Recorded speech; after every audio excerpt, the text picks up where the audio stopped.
Alright, hello and welcome everybody back to the stream. I'm your Sim CFI. Sorry for all the hassle today. I've been having some YouTube problems with getting the vertical stream to work and all that kind of stuff. But we're here.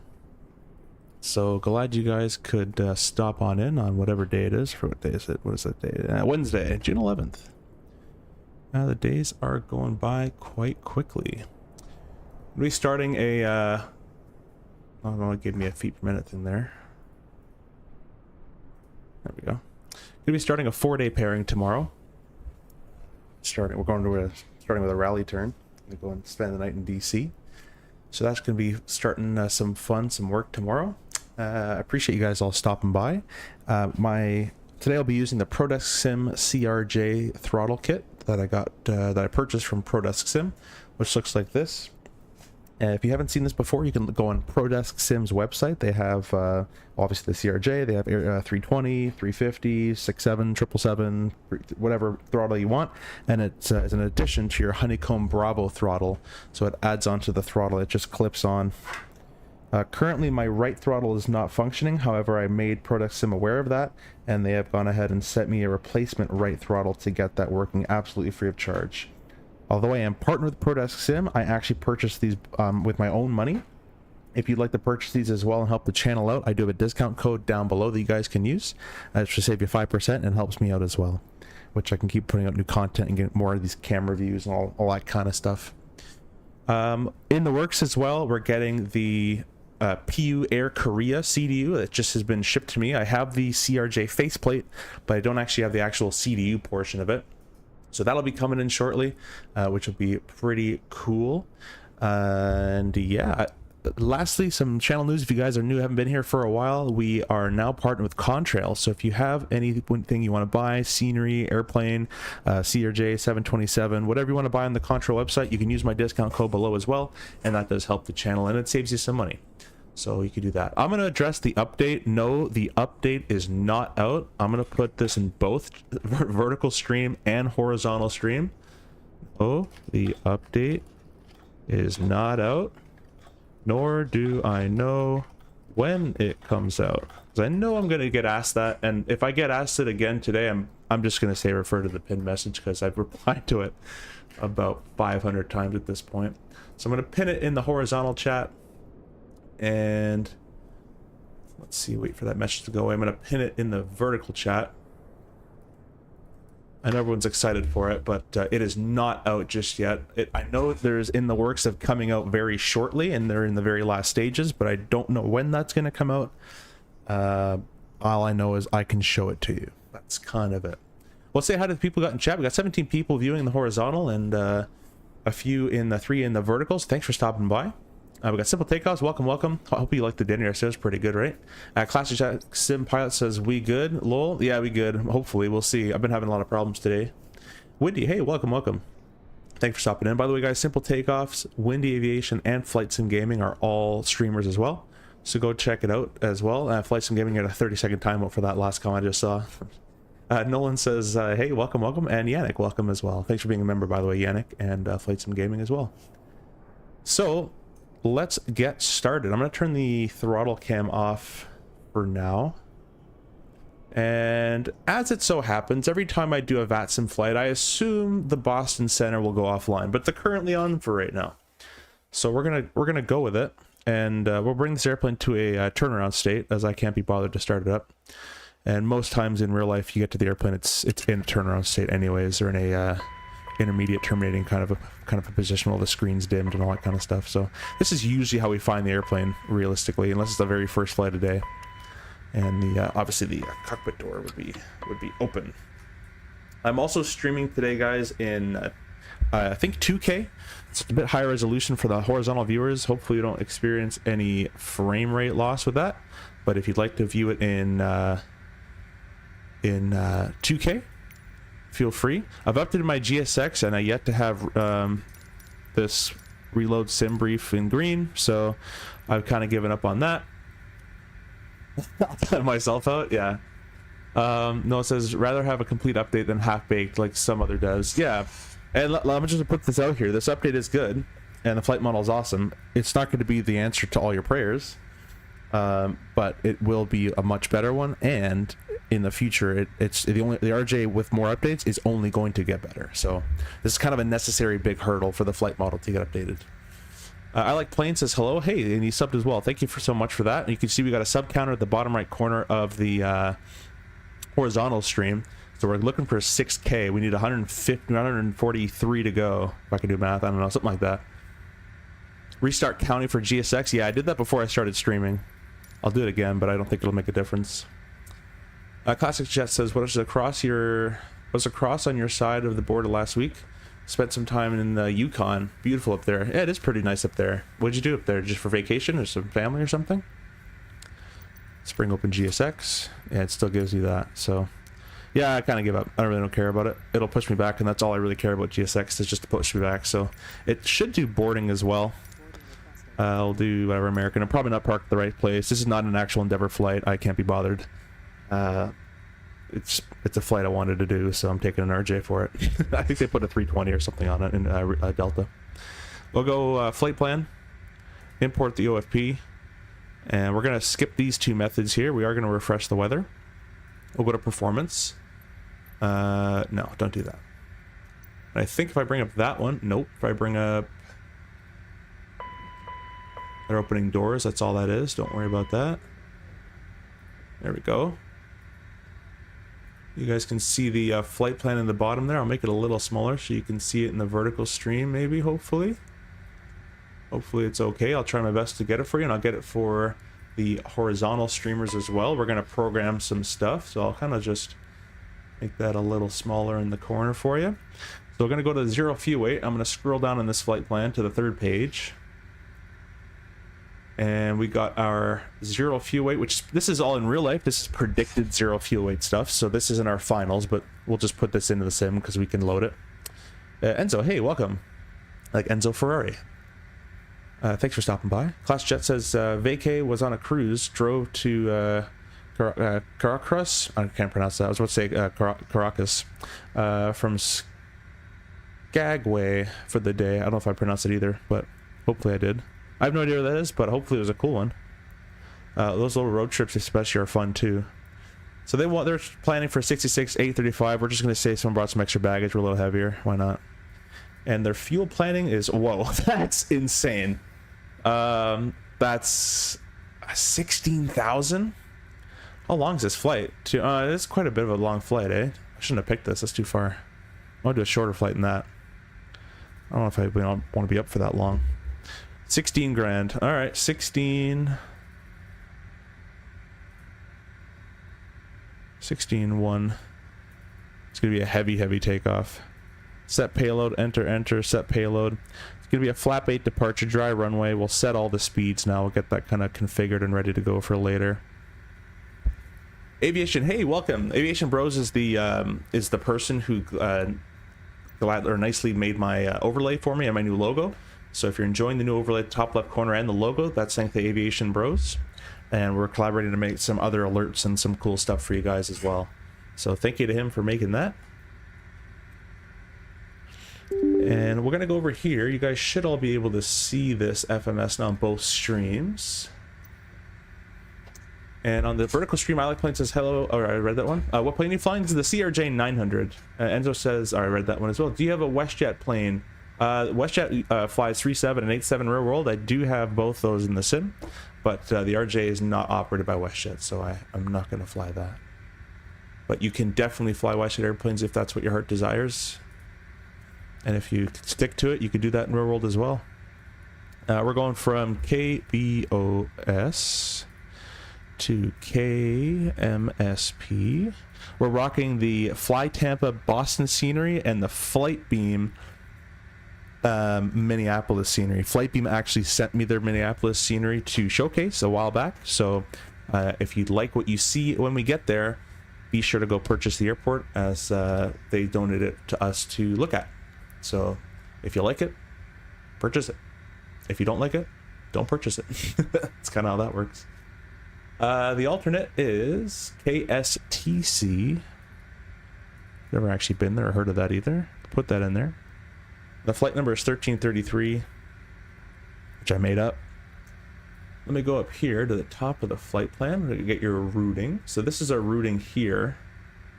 And I just noticed the vertical stream might not be able to see all of it. Maybe I can, there we go. Better. I'll make it a little bit bigger for the horizontal streamers as well.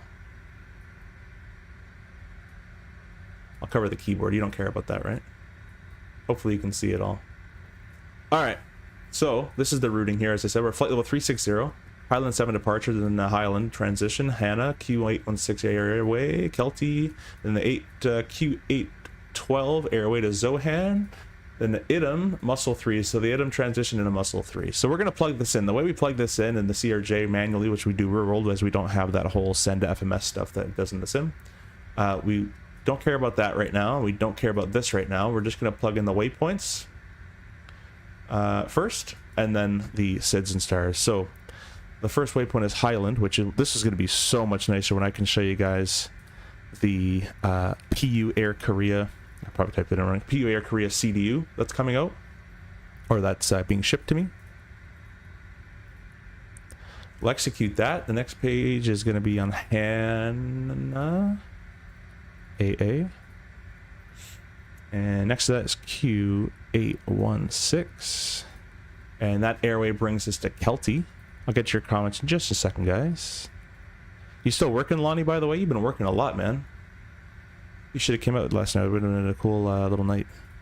But we're going to do another one soon, so. Airway Q812 to Zohan. And I'm just at this part of the flight plan right now. And then we're taking direct IDM from there, or IDM.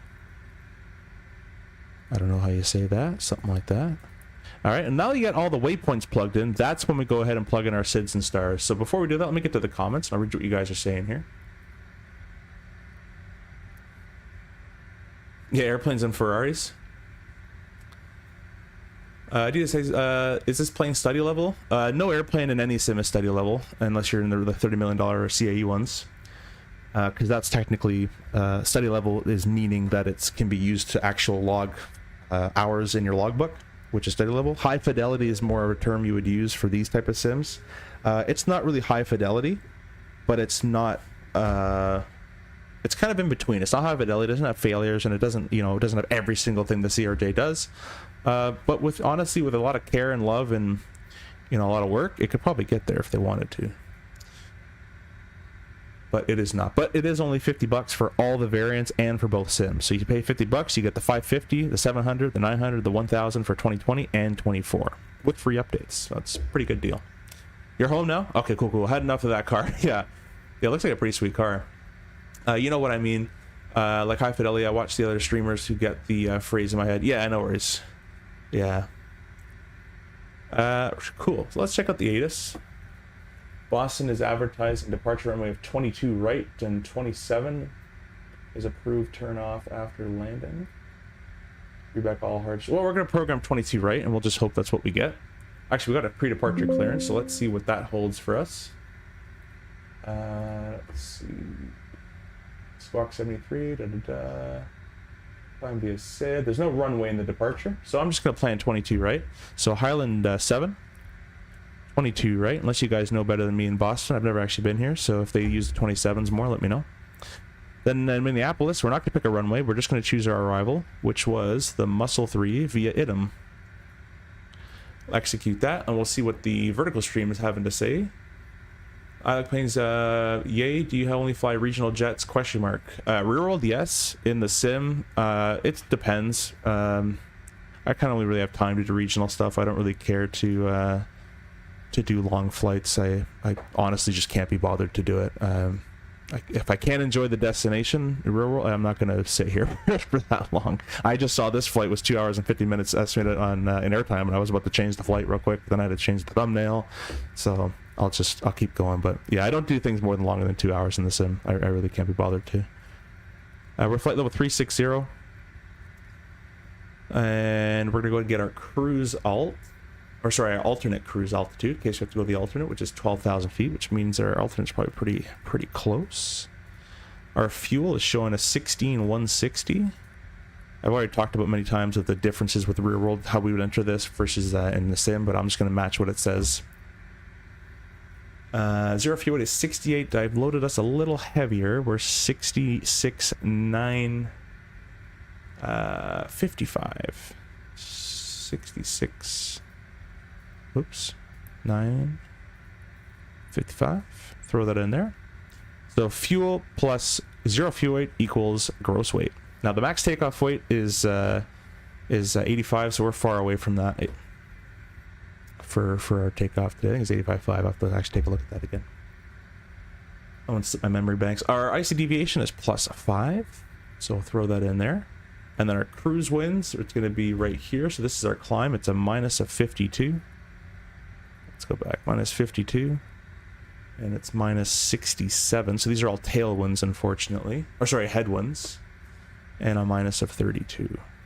I actually, by the way, to answer your question about doing longer flights, I actually stopped flight simming kind of entirely after the real world stuff kind of took off. No pun intended. But what brought me back is the community of talking to people on Discord and that kind of stuff, and then also this streaming stuff. Without streaming, I never do flights. If I'm doing a flight, it's on a stream. And that's kind of it. Reserve is 1710. Estimated time of departure is going to be, that's based on real time. What we're actually going to be doing is roughly, I'll call it, let's go to GPS time, call it 23.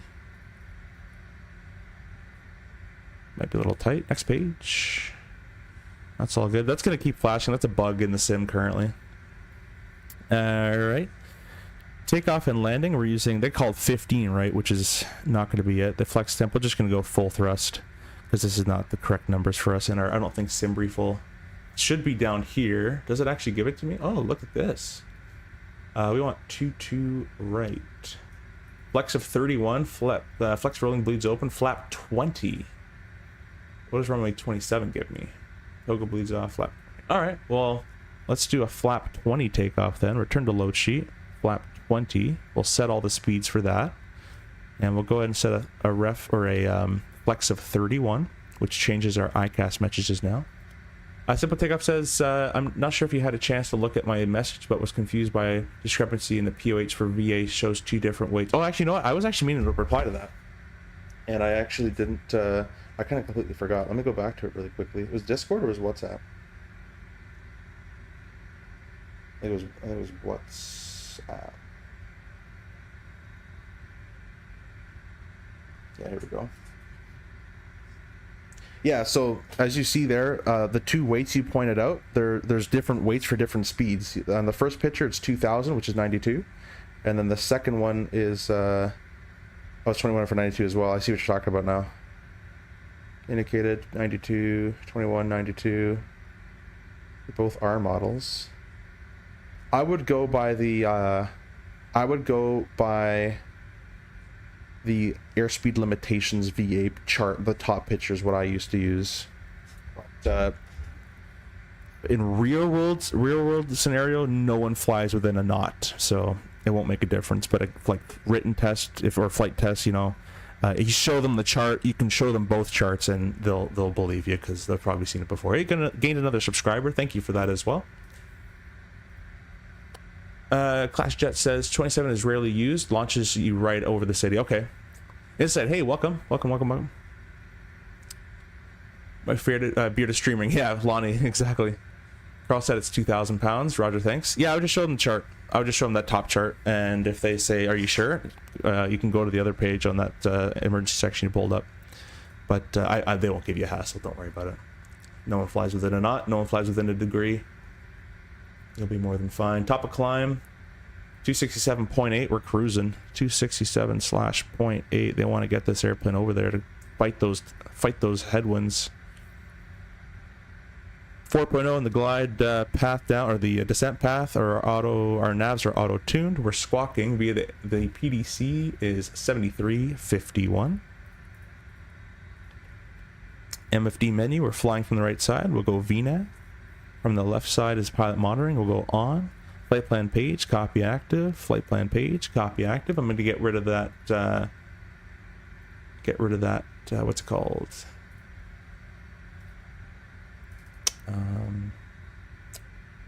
flight plan for you. I'll bring up Navigraph back on the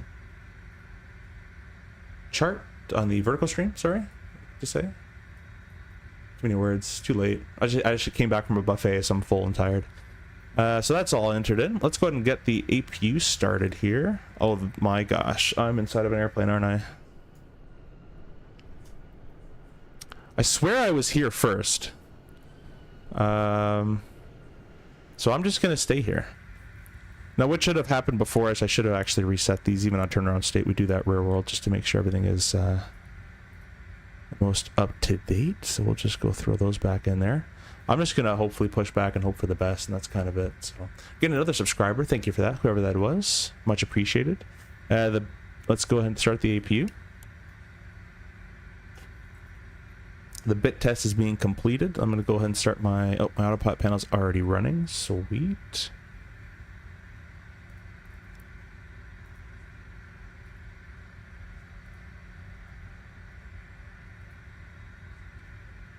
Cancel flight, airplane's damage. Yeah, the MEL list is going to be quite long, won't it? The bit test is complete. Doors open. Gauges appeared. SOV and LCV is open at the top there. We can go ahead and click our start button. And the APU is going to start up nice. I'll bring you outside for the startup sounds here. This is the Boris sound pack. Trick, I use vpilot type.aircraft and you can make them disappear. Really? Type.aircraft. Type aircraft and you can make them disappear. Oh, I see. Well, it's a southwest, I know that for sure. Southwest, southwest, southwest, southwest, southwest. At least it's painted. Oh, there it is. Ignore.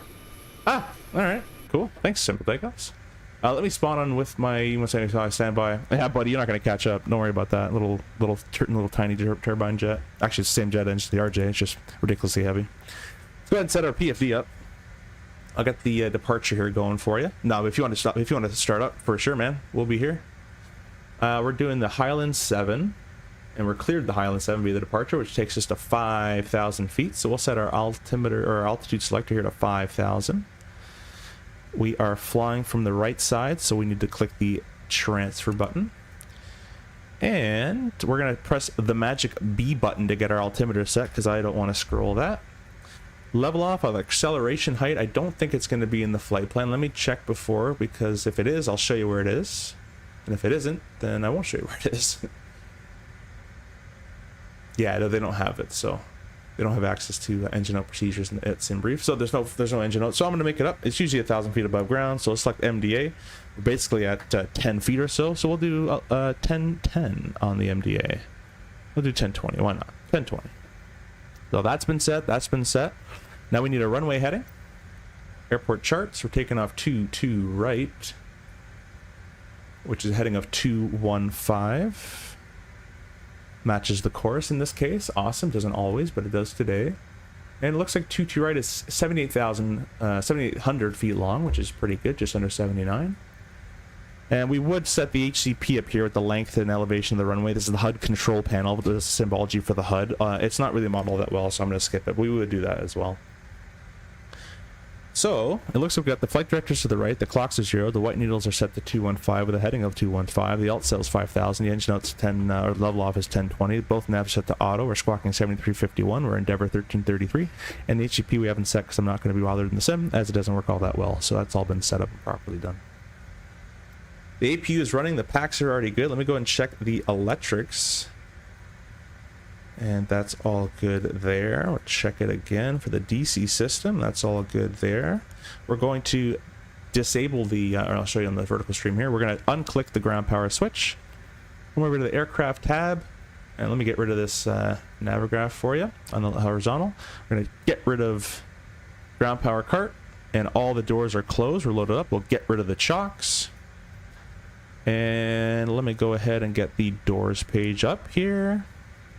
That's all good. Okay, so we'll leave it here, and I'll give you guys a bit of a departure briefing. I'll bring that guy back up for you so you guys can see it with me here. All right, so get my flight plan real quick. We're doing runway 2-2 right, which would be flex rolling bleeds open. The anti-icing condition is not required, and the min visibility, it's basically VFR outside. And we're flying the Highland 7 departure with a speed restriction only on 15 right, which doesn't apply to us. On 2-2 right, it's runway heading at 215, intercept 142 to cross TJ at above 1200, at or below 210 knots, and a depicted route, a Highland 5,000 feet. The engine note is straight ahead, runway heading to a 1020. Oh, is level off, and then 5,000 feet. Noise is built into the SID. So that's all nice and good. Let's just make sure that it's set up here. 2-2 right, 215, intercept 142 to TJ. That's all been in there. So I've noticed this is a bit hiccupy in the sim. We're gonna, oh, I'm blocking it.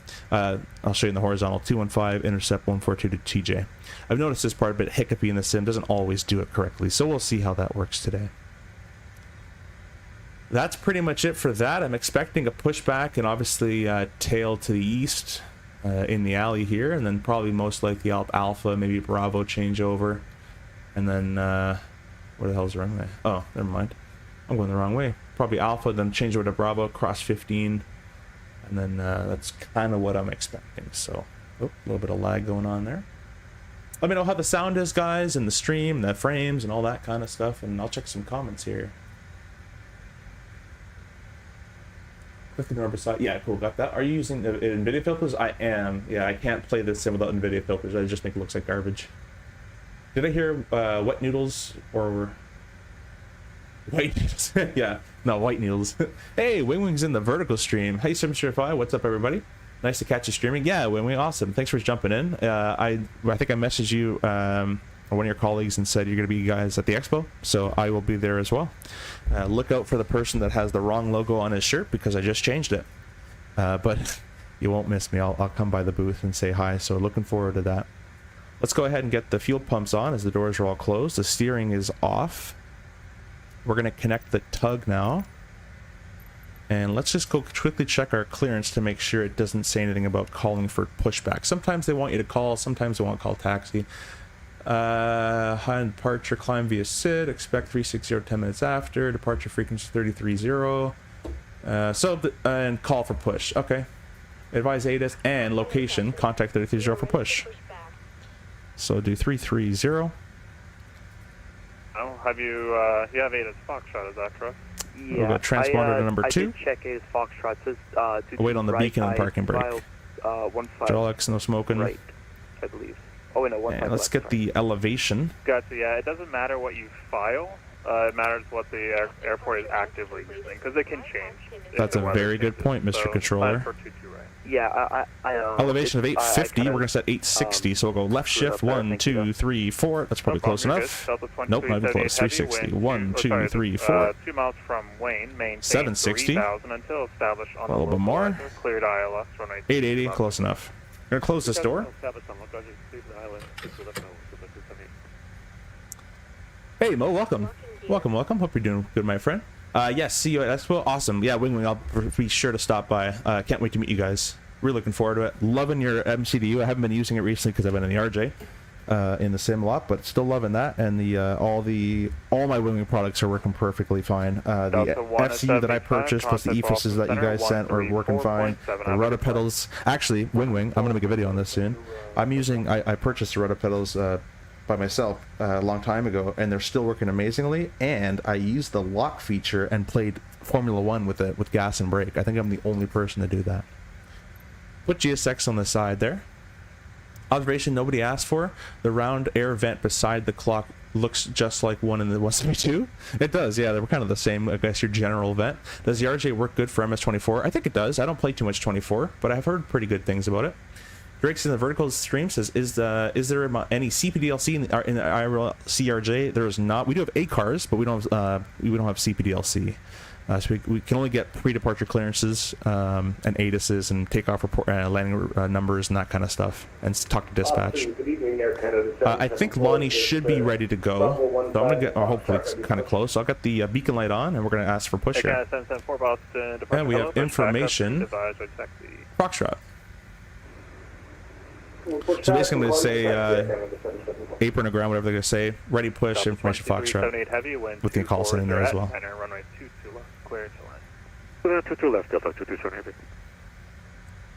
And ground Dever 1333, information Foxtrot, ready push. Dever Denver 1333 Boston, departure hello, what's your gate? Come on, you got a radar. Great Bravo 35. Denver 1333, thanks. Pushback approved, advise ready to taxi. Push approved and advise taxi. Endeavor 1323, thanks. Alright, not flying my man. Oh, you just lying to me? You're just getting me all hyped up. Alright, I see how it is. Beacons on, transponders on number 2. We'll tell these guys that we're ready to push. JetBlue 2197, flight heading 330, descend and maintain 2000, vectors for the approach. And release the parking brake. Number Awesome. 2000, flight heading 330, JetBlue. Lol, yes, you can use the rudder pedals for sim racing. Not many people do that. It actually worked quite well. Like it's not going to be like a racing pedal set, but if you have nothing else, what I found the pedals the best for, in my opinion, because I used to do a lot of DCS and I kind of want to get back into it. I played DCS for 10 years and my chopper rudder pedals were never all that great. But now that I got these ones, you could take the spring out, and flying the choppers was an amazing experience with the spring out of them. 100% worth it. I made a joke when the Southwest spawned. Oh, I see. I should spawn my 817 top. Oh, I see. I was actually getting hyped up. I was ready for you to come join us. We're not really in real world supposed to start engines when the pushback tug is turning us. We're usually on the straights only, so I'm just gonna wait till they're kind of done with wherever they're gonna bring me. Which isn't looking that great so far. But we're rocking the Hughes texture mod for the CRJ, which is free. And then the Boris sound pack. The Boris sound pack, this being version 2.1, will not be the most up-to-date. There'll be some sounds that don't work. Like the autopilot disconnect won't work because this is... no one else has this update, so Boris hasn't been able to update his sounds. What the heck? Alright. You're good. You're good here. American You can stop 34 there. ready for taxi. But anyways, if you hear some sounds that don't sound right or something like that, that's basically the reason for it. JetBlue 2197, Set a takeoff heading trim to 7.0. 310. Left heading 310 now. And then we're stopped. We're going to start number 2. Starting American right, click and hold. 34, runway 2 Come down here, right, click the taxi button. Via Alpha November. Click it again. It should only be the first click, but I guess not in the sim. Red engine start. Can barely see that gauge. I'll bring up my throttles here. Now, I don't have my new runway 22 right via Alpha November. my new throttle yet, so I cross can't actually do the runway physical click with the 15 right one, but I hold will short be able to runway bring 15 it left. physically up with the left throttle, so you'll see that in a second, guys. Yeah, the 774 is ready for taxi on Echo. How did I change the tug type? Lonnie, I just downloaded the CRJ GSX profile and hope for the best. That's kind of it. Thanks for the vids. Found you yesterday and spend 3 hours watching content. Hey, well, I really appreciate that. November. So, Cross runway hope it's 15 working. right, hold short. As I runway said earlier, 15. I don't do any flight simming really anymore unless it's testing the CRJ or streaming the CRJ. Other than that, can't really be bothered to. I usually just do, I'll just like get a plane and do some approaches with it. But now that the CSS 37 came out, and I kind of enjoyed that, might do some more flights with that. And I also got access to the 727, so I'll probably, when I have time, I'll try to learn that one as well. We'll reset our timer there. So if you watch my left hand here, once it hits 20% N2 with an ITT below 120, I'm going to add fuel. JetBlue 2197, turn left heading 250. Now in real life, we hold our hand here. And my company, the FO, starts the engine. As soon as I add fuel, my eyes go here to the ITT. This should have already risen a lot. This should have been in the 3400s. And then my also eyes are going to go up to the N1 to make sure we don't have a hung start. So we're looking for hot starts and hung starts. Any of the two, I'm going to disengage the, or bring our fuel back to the shutoff position. Keep the starter running for a maximum of 90 seconds, and we're going to get this ITT back to below 120 degrees. So that's why we run that timer there. Alright, the engines are all both up in standard. They're started, I should say, not standard. We're going to check the electrics page. Click it once. For the AC system, you can see the engines have taken over the load from the APU. Yeah, click it one more time. Let's just make sure the throttles are all set there. And the DC system looks good as well. Oh, nope, don't touch the spoiler. There we go. Okay, not that click spot. We'll go up here. We're going to turn off the APU. The power start stop plus the power fuel. From focus, Aft cargo is on. Probes go on. I'm going to check our rudder. So let me go ahead and lock my physical chair, my office chair. Third left, 22 left approach. We will maintain 2000 till established on localizer. JetBlue 2197. recenter that camera as I knocked it. Boston departure, Southwest 327, Gate Bravo 35 with Foxtrot on board, ready for push. Are they fixing IQT? Southwest I've mentioned it, but 327 not ground, hello, yet. what So was what's the the flight gate model update? Bravo So when's the flight 35. model update hitting? I don't know. Drake says is Southwest the 327, handprint on the just hold PFD at the part gate, of I'll it's one of the activate Hughes just a texture moment. mod, yeah. Wingway says that, yeah, it's pretty Okay, versatile. stand It works by. for helicopter too. The Southwest helicopter was awesome with these pedals. Southwest 2378 heavy, kilo Oh, to you the know what? gate, I have my pedals cross locked runway currently. 22 Let right, me have a good night. change that really quickly as I can't actually move my rudder pedal right now.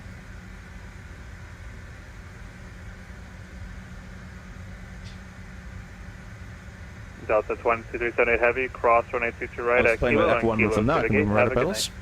night. So we'll go full Cross left, to the gate, full right. JetBlue 2197. If anyone's going to purchase the wing rudder pedals, I 100%, first of all, advise you to buy them, but two, buy the dampener with them, for the damper.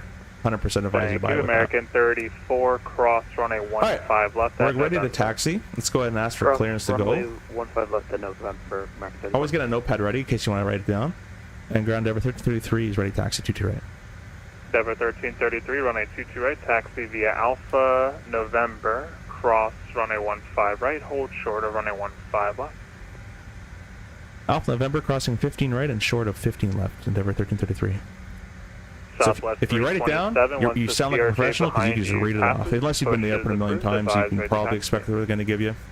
But Copy that. it's always nice to write it down. We do it in rural too, so Push don't think you're not being cool or right, anything. It's not about being cool, it's about getting it right. So American Alpha November 34, wind 240 at is 9, gonna runway be- 22 right, cleared for takeoff. Let's see if I can find it on this chart. I can't, oh, that one right here. That's the one I predicted. Alpha November, cross that, and we're going to wait to cross that one over there. So, parking brake comes off. Now, if the parking brake off, we're probably too heavy for it to start rolling by itself. It's just slowly creeping, but the lighter you are, the more it rolls. So we'll give it a little bit of thrust. We'll get it rolling here. And let me put this back to me with track Boston up. departure, Canada 8689 at Boston Gate Echo 6, ready for Put the push. taxi light on. Air Canada 8689, Boston departure, good evening. Do you have 8 as Foxtrot? Hey, from we have Foxtrot, Air Canada. Is the nose with 8689. steering switch pretty much Air Canada like the 8689, pedal thank you. disconnect Push button on the back Airbus approved, advise thrillers? ready to taxi. No, Pushback approval, it's not at all. Air Canada 8689. The nose with steering, if this switches off, Air Canada 774, this tiller doesn't wind even, it 240 won't at let you 9, turn the runway gear. 22 right, cleared for takeoff. So it kind of works like that. It completely disengages the nose with steering. It's meant. It's the reason is if you have that. We do it on push. If you have that nose with steering on pushback, the tug is actually not. It will actually try to overpower the hydraulic, and the tug will snap the tow bar, or worse. Worse stuff can happen. Let's reset that clock as I forgot to do that there. So we're going on Alpha. It's gonna be the left-hand turn on Alpha, and then it's gonna be a right-hand turn on November. So we're clear right, we're clear left. Everything's looking nice. Vero, hey, welcome on the vertical stream. This controller needs to work on this Boston accent. Shouldn't be easy to understand. Yeah, that's true. It should be Boston ground, LaGuardia. Is there any CPLC? All right, answer that American question. 34, radar contact to altitude. American 34, we're at 2,500. American 34, thanks. Climb and maintain 14,000.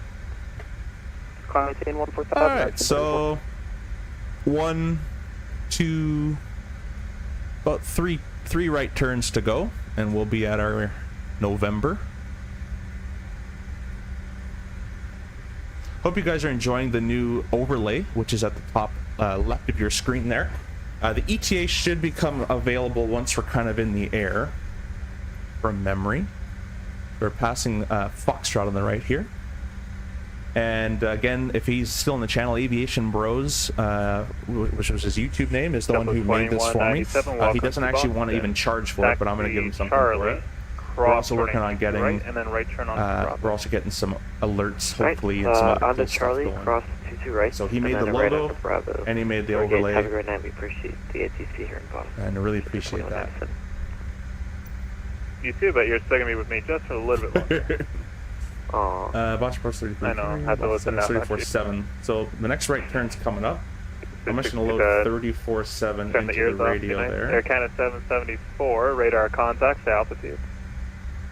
We have it ready to go later. Here's November, so it's a right turn, cleared to cross. Air Canada I'm not 774, aware if thanks. 15 Climb right and is maintain actually in use or 14,000. not, so we'll might as well just throw on the strobes when in Climb doubt. maintain 14,000 at 774. We're obviously going to be clear on the left-hand side. 9 is south cargo ramp ready to push start. Clear right taxi-wise. Type 9 Heavy Boston departure, hello, pushback approved, advise right taxi. And we're clear right approach-wise. There's no stop bar lights. Actually, they are looking like they're on, but I think it's just a sim-ism. We'll throw our strobes on just for the time being. And now they're turned off. Okay. Boston departure, Air Canada 8689, ready for taxi. Air Canada Wings is 8689, currently not in the plan, but thanks for the feedback. We'll consider based on community demand. 15 right, hold short of running 15 left. Oh, so I was on someone else's thing. Taxi 22 right via Alpha November, cross runway 15 right, hold short 15 Sure, left. come Air off. Canada 8689. Let's get our flap 8, actually JetBlue 20. 2197 on cross Bravo, photo manual. hold short of Alpha 1. Flight control, On Bravo, hold short of Alpha 1. full left, 2197. full right. Endeavor 1333, cross running 15 left at November. Cross 15 left, November, Endeavor 1333. My yoke has American a bit of a 34, problem when I contact pull up Boston like Center, that, so don't worry about that. 134.7, have a good flight. Contact Boston And Center, everything there looks good. So it's going to be runway 22 right on the Highland You got it. 7, which is 215 night. heading, intercept 142, first waypoint TJ. Hot cells 5,000 with the engine out punching 1020. It's straight ahead, 1020. 22 right, taxi We're via clear to cross Alpha, 15 left. November, Strobe light cross for running back on. 15 We're right, clear. hold short of running Right, I need 2 15 heads. left. I need 2 people here. This is why the RJ is a 2-person plane. Clear left, clear right. 22 right, Alpha November, cross 15 right, hold short 15 left. Push Southwest V2, 27. Air Canada 774, contact Boston Notice I Center, haven't touched my thrust. It's just 134.7, have a rolling. good flight. That's how the real airplane is. 134.7. With 2 engines, this airplane will just kind of, it'll just keep going. That's kind of how it is in real life, too. JetBlue 2197, Alpha 1 I need to some the gate, water. have a good My night. voice is done. F1 to the gate, have a great night. Once again, we appreciate the ATC here in Boston. Have a great night. So he's probably going to say wind, whatever, clear takeoff, 22 right, RNAV, TJ, or something along those lines. I would imagine. Got 2 new subscribers picked up. Thank you so much for that. Really appreciate that.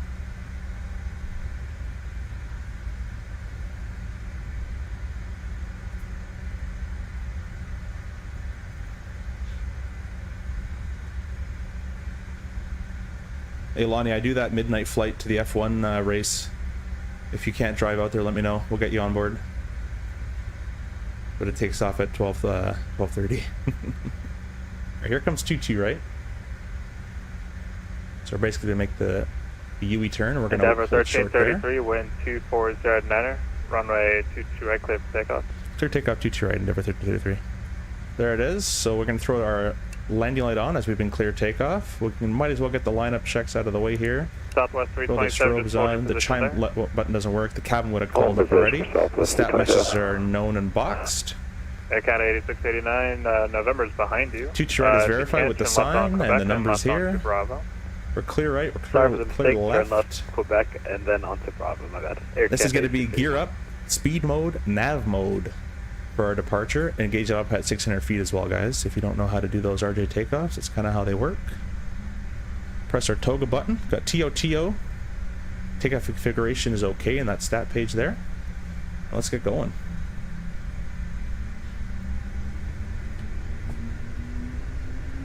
Stable there. Set Southwest thrust. 327, continue Alpha November. Now cross those are steering going to be 15 right, very hold short sensitive runway under 15 45 knots, but once you accelerate past Continue 45, Alpha November, it cross gets 15 very right, hold short dampened 15 and it left, becomes Southwest rudder controlled. 327. Air Canada is checked. 8689 on Bravo, hold short of taxiway November. On Bravo, I do have Boston Senior Pack. Yeah, this is Fly Tampa's Boston.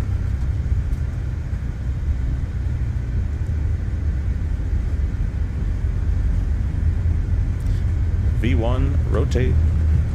Watch as the airplane does not stick anymore in its little ground effect. It just keeps on going as the real airplane does. Gear up. And we'll go speed mode. There's 154, climb 154, nav mode, heading. After 400 feet, it's going to change to FMS2 armed. You can see it's, sorry, armed right now. It's going to go captured at 400 feet. There's a captured. It's RNAV to TJ. Okay, 689, taxi November, cross. He didn't say departure in the air, so I'm going to stay with him for the time being. I'm November, hoping cross runway 15 right, hold short runway 15 that left. this is actually working correctly. We're going to throw the autopilot on. Engage. Nope. Oh, I forgot that turn on state has this problem. Departure FedEx I'll make a 9 video on taxi that, don't worry. with Foxtrot. What I'm talking about. FedEx 9 heavy, Over the level off height, we're going to accelerate to our VT speed. Bravo, November, Plus or minus, cross runway 15 right, hold plus short 10 of or runway 20. 15 left. RTC right Okay, it's by not Kilo doing Bravo what I November, cross 15 Franco, wanted sure, to do, 15 so left, we're going to do this. That's what I was talking Southwest about. 327, cross runway 15 left at November. Cross 15 left in November for Southwest 327. Endeavor 1333, radar contact to altitude. 2,000 climbing 5,000, Endeavor 1333. Endeavor 1333, thanks. Climb and maintain 14,000. 14,000, Endeavor 1333. Alright, flat Air 8, Canada 14,000. 8689, cross runway 15 left at November. Yeah, the airplane in the sim has Cross problems runway 15 left in with, November, 8689. with the whole intercepts. It doesn't like it all that much. 14,000 is confirmed, flap 0. As our VT minus 15. Actually, a little low on that one. I'll accelerate a bit more. As there's no more speed restriction. Oh, there is, yeah, 250 though. We'll be good on that one. The flaps are up, so we'll go climb thrust. We'll just knock these guys back one, and it says climb there. We're going to grab our auto crossflow to, or our manual crossflow, I guess in that case, back to auto. Reversers will get thrown off as well, and the landing light as well. Climb 250 is a bit of a busy airplane, especially when it doesn't work. 8689, like the cross real runway airplane 15 does. left at November. In that case. Cross runway 15 left at November. So sometimes you just got to go down here, and if it doesn't get the intercept right, just go direct TJ Oh, sorry. or whatever the waypoint is, and it'll kind of work. Or hand fly it a bit. It's probably your best bet, to be honest with you. Unfortunately. Southwest 327, wind 2409, and runway 22 right, clear for Hey, Wing Wing, takeoff. thanks for stopping in. Really appreciate that, my 50 friend. right, clear for takeoff. Can't wait to see you guys as well. 327. Yeah, get back to work. Stop chilling. Linus is driving at 2 p.m. Saturday. Should be in Montreal around 8, but maybe I can get a lift on the way back. Yeah, no worries. No worries. We are rocket shipping up. 3,600 a minute. Clouds are coming up, but it's 22 Celsius, so we don't need any anti-ice. And yeah, everything's looking pretty good. Hope you can see in that flight model that when the airplane lifts off, it's just so much of a nicer experience. There's still some work to be done, as you can see with that LNAV tracking on an RNAV departure like that. It doesn't like the intercepts too much, I've noticed. Maybe next time off VATSIM, I'm just going to let it do it in autopilot and see what happens. But I just didn't want to see what happened in that case. Picked up another sub. Thanks for that, my friend. Hope you're enjoying the stream so far.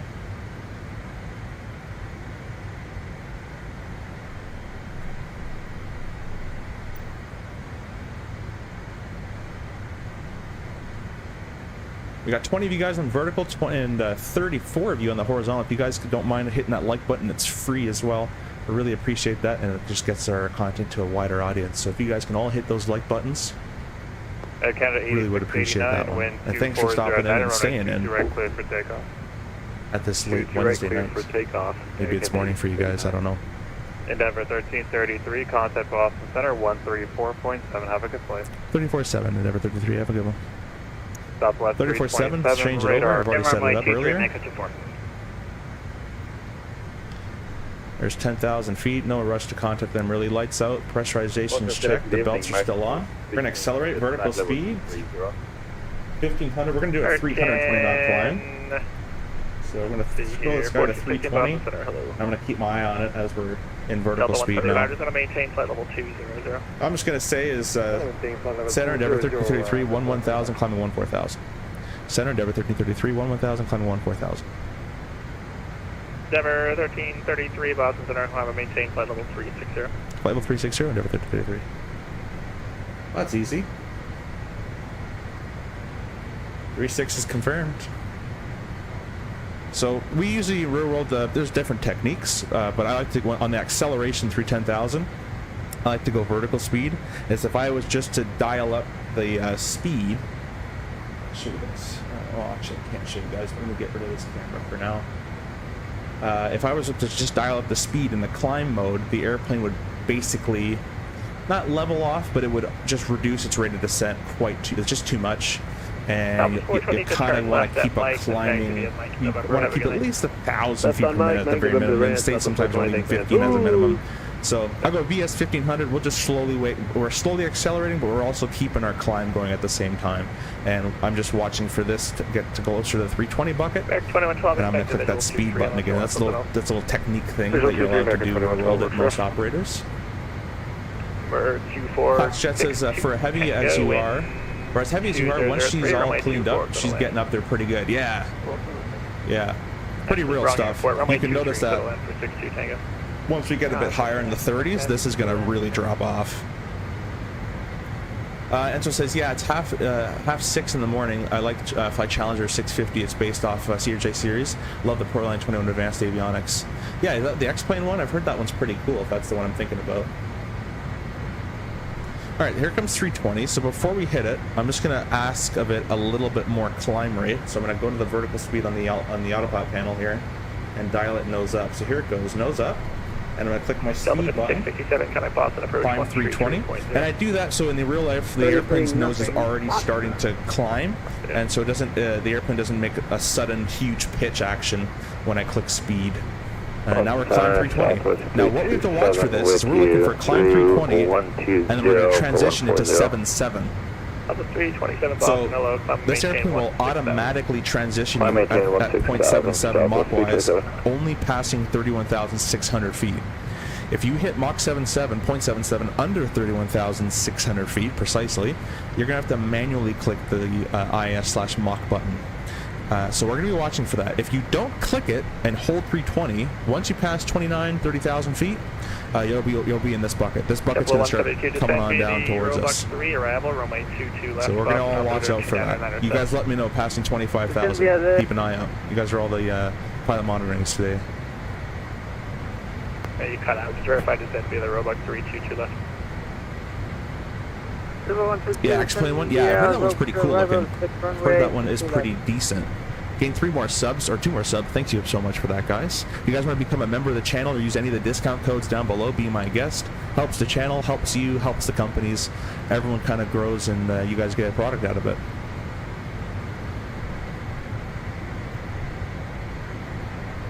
Alright, what do you guys think? You guys thinking belts auto? I'm thinking it's pretty smooth. You guys let me know. Boston Center, Care Trainer 907, requesting taxi for VFR departure from Quantum State. Here comes 18, we'll go transition. 3,500. 2092. VFR 3. There we go.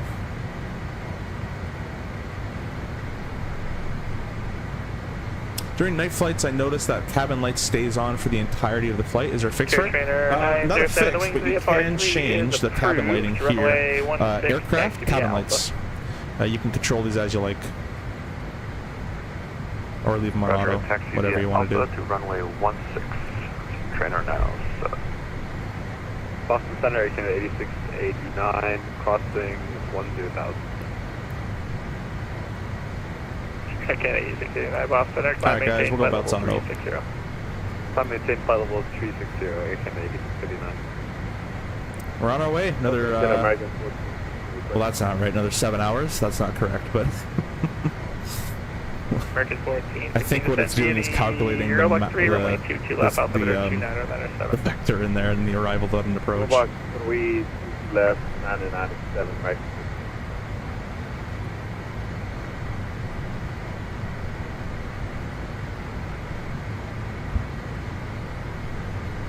Hey, why would they load us with so much fuel? I'm just noticing this right now. That's why I'm like, that when I started doing this, I'm like 16,000 pounds. Like, what was your request altitude again? Tankering anything? 3,000. Tanker extra 0. Trainer 900. Oh, okay. You know what it is? That's just an incorrect number, I think, is all.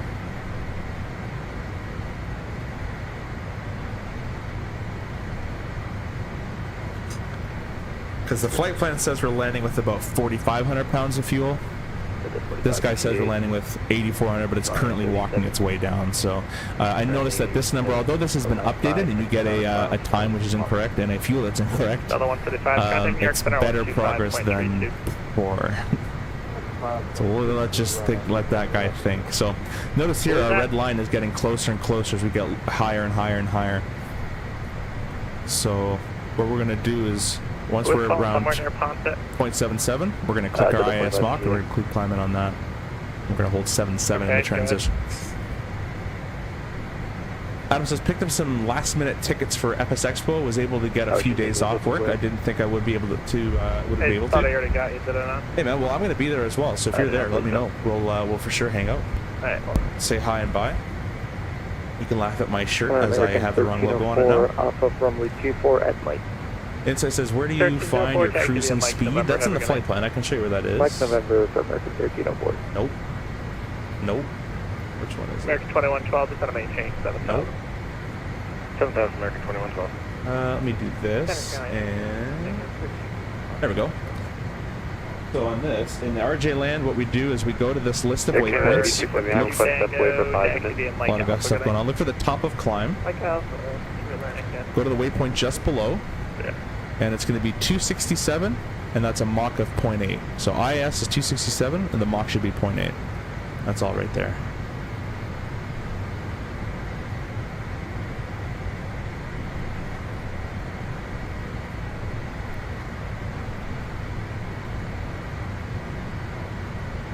Good question, though.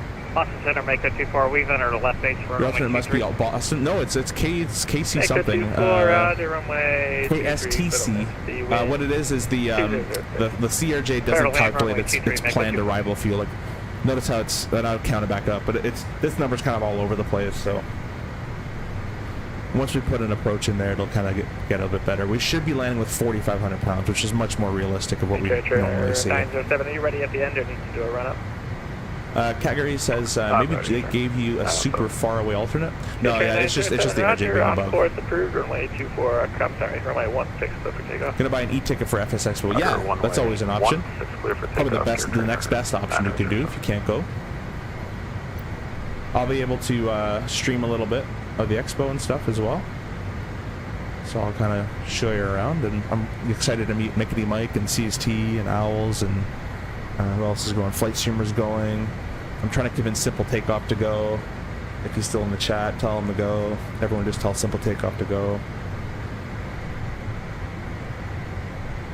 So here we go.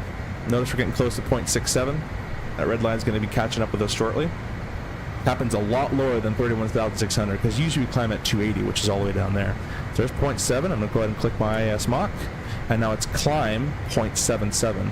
And now this vertical speed, the airplane should start adjusting to hold 7.7. This was a bug in V2 where it didn't work, but I think in 2.1 it actually does work again, which is nice to see. As this is our high speed climb. If they need us to do 300 or greater, or 310 or greater, we'll just do 320 knot climb and then transition to 0.77. But now what you're going to see is the Mach number is going to start slipping this way, and the indicators are going to start going up that way as it gets colder and we get higher and higher in the thinner air. Simple is here. Okay, everybody say in chat, Simple Takeoff. I'm going to do it as well. Simple Takeoff. 2112, you said to maintain 5,000. Just go to EXPO. You know you wanna. Just copy paste that. Boston Center, Bonanza 246 November Delta, level 7005, VFR, Martha's Vineyard.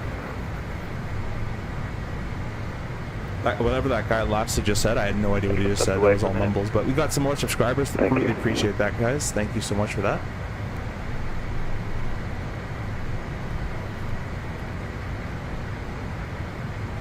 Where are you from? I'm from Toronto originally. But my school? You're not even starting yet, man. I mean, save money for the school, that's a different thing. I can understand that. But you haven't even started yet. Come on. Come on. You guys are gonna hate me, but this flight is so long. I'm actually thinking of disconnecting from VATSIM and just like slewing myself over there. 246 November Delta, level 7005. I don't like just sitting here, but I like chatting with you guys though. 246 November Delta. 88, hey, are you an 88B fan from DCS? Hey, is V2.1 up? No, it's not ready.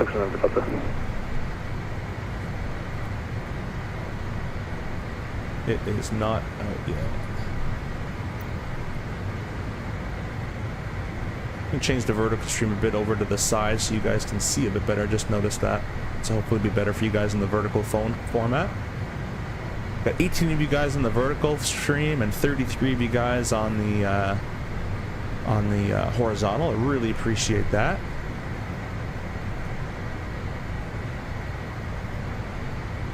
Pretty expensive if you're from Europe to go to EXPO. Yeah, it is. No, Simple Takeoff's not from Europe. He's like 12-hour drive. Everyone's just gonna, let's all just peer pressure him to go on. No, but if you have to save money for school, that's understandable. Flight school is very expensive, and it's only getting more expensive, so. Let's check VATSIM radar real quick, see where I'm going here, see if I can go get some water. We're going to be in Boston for a bit, so. Make a 24 taxi to ramp via your discretion. Have a good night. Fox taxi via discretion, thanks for the ATC tonight, make it 24 out. Center Denver 1333. Oh, that was the wrong push to talk. Center Denver 1333. Go ahead. Is it okay for a 2 to 5 minute break? That's approved. Thanks. American 2112, turn right heading 050. 050, You think the flight is long in the cockpit? Imagine being over 6 in a passenger flight. Oh, I know, man. I'm 6'4".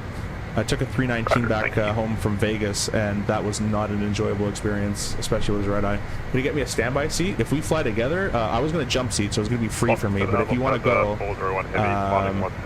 we can try to stand by it. It's not guaranteed to go, so it's you may buy hotel and tickets and all that stuff, and then you don't make the flight. So it is a bit of a risk. Kind of Boston approach 133.0. Adam says, yeah, I wouldn't be going if I couldn't go non-rev. Yeah, exactly. I'm just gonna jump seat. 172 Boston approach 133.0 Like up the live, guys. Yeah, like up the live, guys. Come on, get another subscriber as well. Appreciate that. Adam says my 172 rate went to like 220 an hour. That's insane. American 34 cross. I'm gonna get my water really quick as I got my break approved here. I'll be right back. I'll give you my be right back screen. Cross crank and sorry, your altimeter and altitude. Crank at 7,000 and the altimeter at Stewart is 3002. 3002. Real quick, crank at 7. I think that's a Newark arrival, isn't it? American 1415, kind of Boston 133.0. 133.0. Well, yeah, it might. American 2112 is going to maintain 2,100. 2,100, American 2112. Southwest 327 Bradley, altimeter 2999er.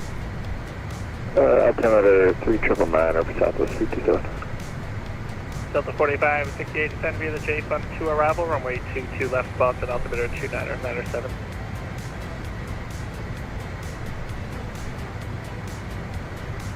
Delta 45 68 descend via the J Fund 2 arrival, runway 22 left, altimeter 2999. I'm sorry, 2997.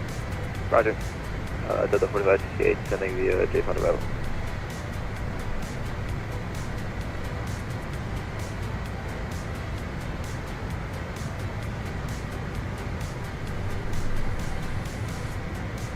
Boston Center, can 89, can I step away for 5 minutes? Alright guys, I am back. I was very conflicted today between streaming this or streaming the why did that go to Russian Air Force 7865 There we go. Between streaming this and streaming the Formula 1. I've been really liking Formula 1, and I got my pedals to work, my actual racing pedals, so I'm a lot better now than my last attempt. Yeah. This is taking a very realistic time right now to get up to 36,000 feet. This is this is all real. Notice it's 700 feet a minute. It's gonna get a little bit of airspeed, go to 1,000 feet a minute or so, then it's gonna dip back down to like 200 feet a minute. The airplane really does that in real life. It's quite annoying, but it does take this long, and these are completely real feet per minute. Don't expect this thing to get to 41,000 all the time. It doesn't do that in real life. You only get to 41,000 if you're like 65,000 pounds and under as a total weight. Center Endeavour 1333, we're back with you now.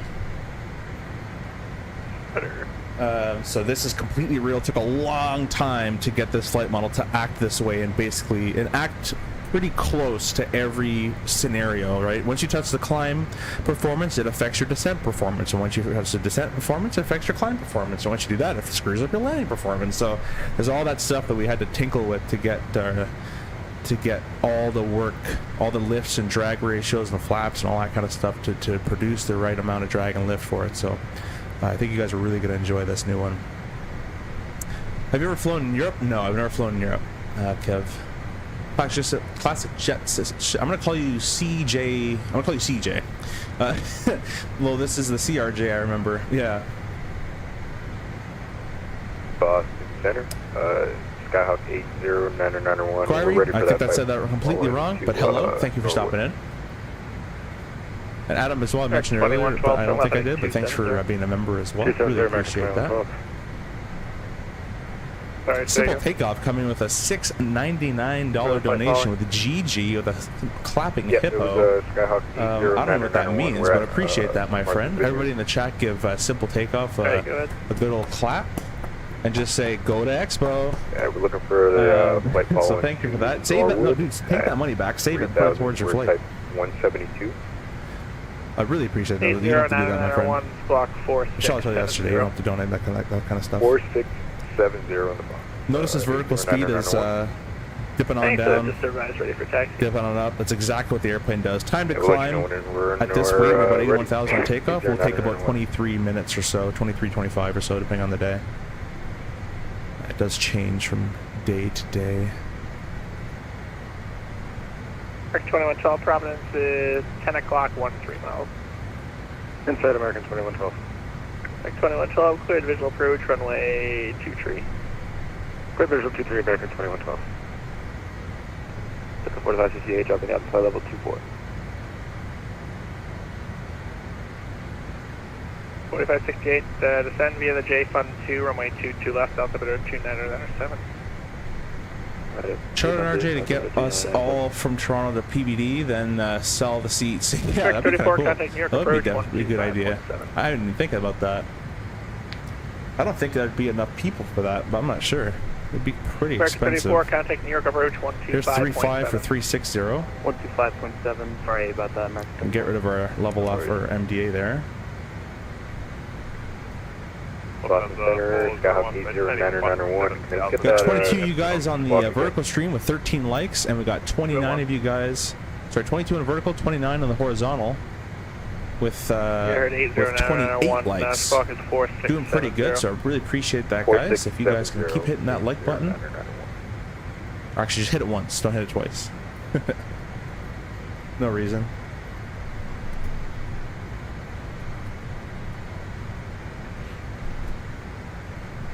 Also, the ProdeskSIm says that the CRJ throttles are real size. These are actually bigger than the real one, and I bring this up here on your screen here. I guess I can a little bit so you guys can see what I'm talking about.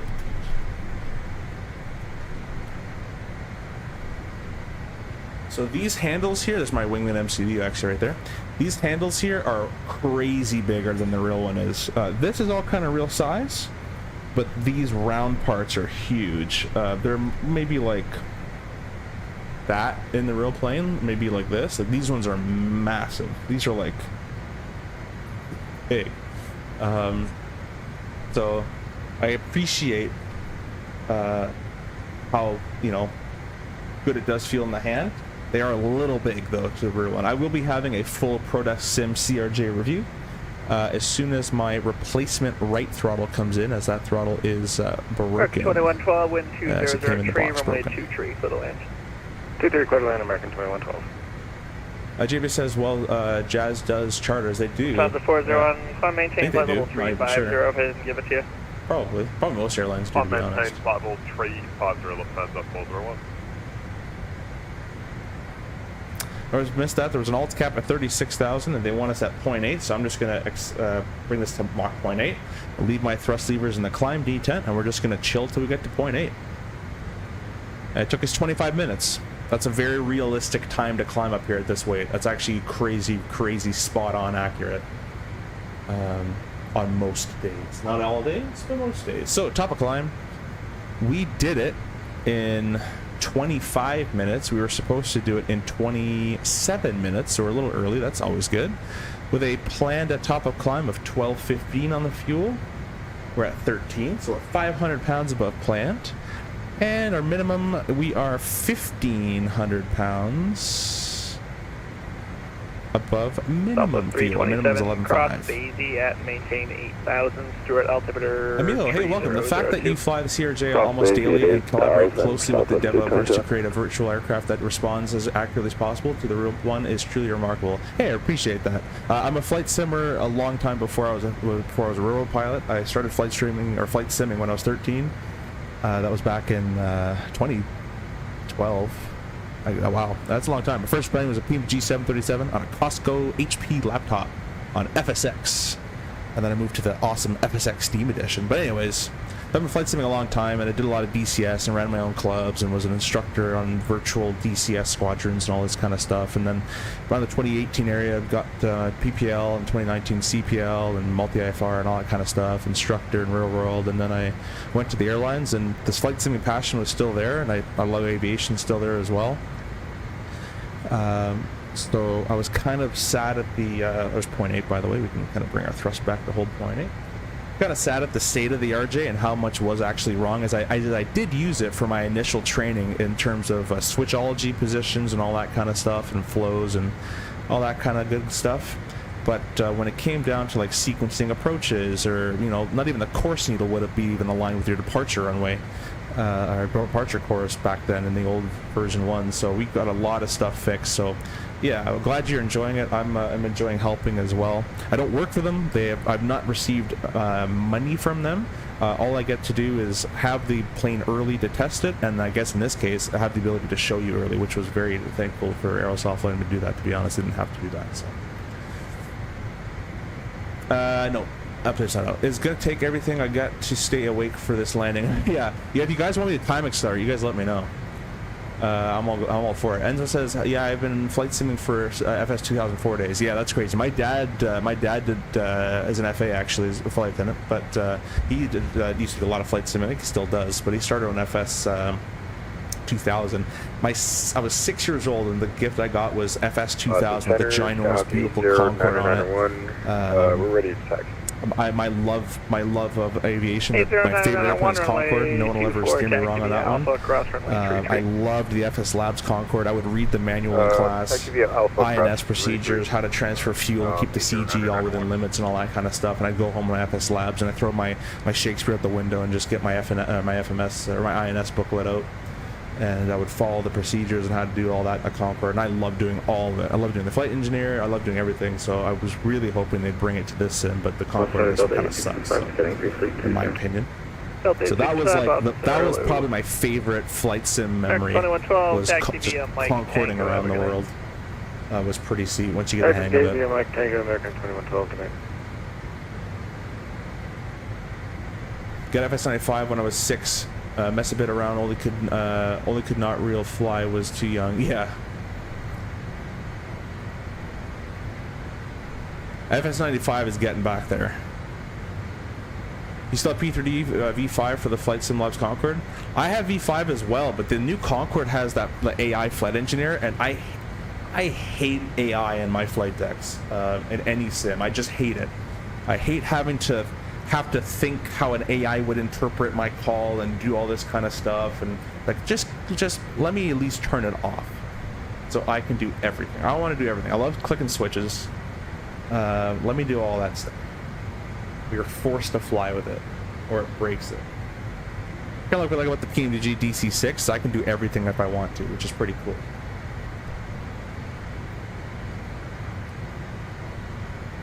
I'm so old. I flew the original Flight Simulator 1980 on Apple II. Yeah, man. Yeah, man. I actually just celebrated my 26th birthday not too long ago on June 5th, so if that gives you how old you are, there you go. JB says, I haven't tried the DC designs yet. Hoping FSL gets conquered over in FSS. Supposedly they're doing it, I guess. They said they've been doing it for years. I've been waiting. 5.32. Yeah, they need to do like a V3 version of FSX where you can turn it off and do everything yourself. Yeah, I mean, I don't care if they want to add that stuff for people that want it, but just keep it the way it was. I loved it. I even loved the 2D panel pop-up, which obviously going to the back and actually using the 3D flight deck is better, but I just love the whole nostalgia of that. And watching, I forget the guy's name, was like UPS 1240 something, and he'd make a Concorde video, and you can watch it from start to finish, and that's awesome. I love all the Concorde documentaries online. There's 3 documentaries online with, or 4 documentaries with Captain Mike Bannister, I still remember his name. Takes you through the whole Concorde and the other captains and all that kind of stuff, and yeah, all that cool stuff. So I love the airplane. Very first time I went to lay over DC and I had a good chunk of time. I Ubered $40 Uber all the way to the IAD, the museum, Dulles Airport. Just stood near the Concorde for like 48 minutes, and then I Ubered all the way back to my hotel. 8689, I'm closed. Frequency change approved. Frequency change approved. The Airplane 86. What the heck was that? Like that was a weather change in the sim. We just got knocked around.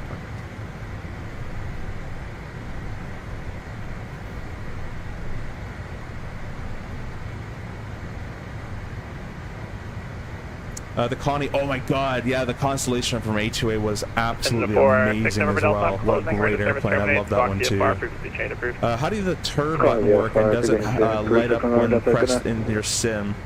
It doesn't do it when I press in the sim, and it doesn't actually do it in real world either from my memory, but what it does is it just basically kind of smooths out all the controls. Instead of the controls being very stiff and very reactive in turbulence, it'll be kind of more loosey-goosey. Center, basically what it does. November 80991, holding short of 24, you closed? Great to love it. I was flying the CRJ when you were born. Oh, yeah. Have a good night. Real world, that's pretty sweet too. Yeah, they've just been around for a long time. There's planes that are older than me that I fly. Not many of them anymore, but a few of them are up there. You just hit the top of the hour, so weather change kind of tracks. I'm trying to learn the Red Wing Connie. I heard about that one, yeah. I just love the A2A one. That was just an amazing airplane.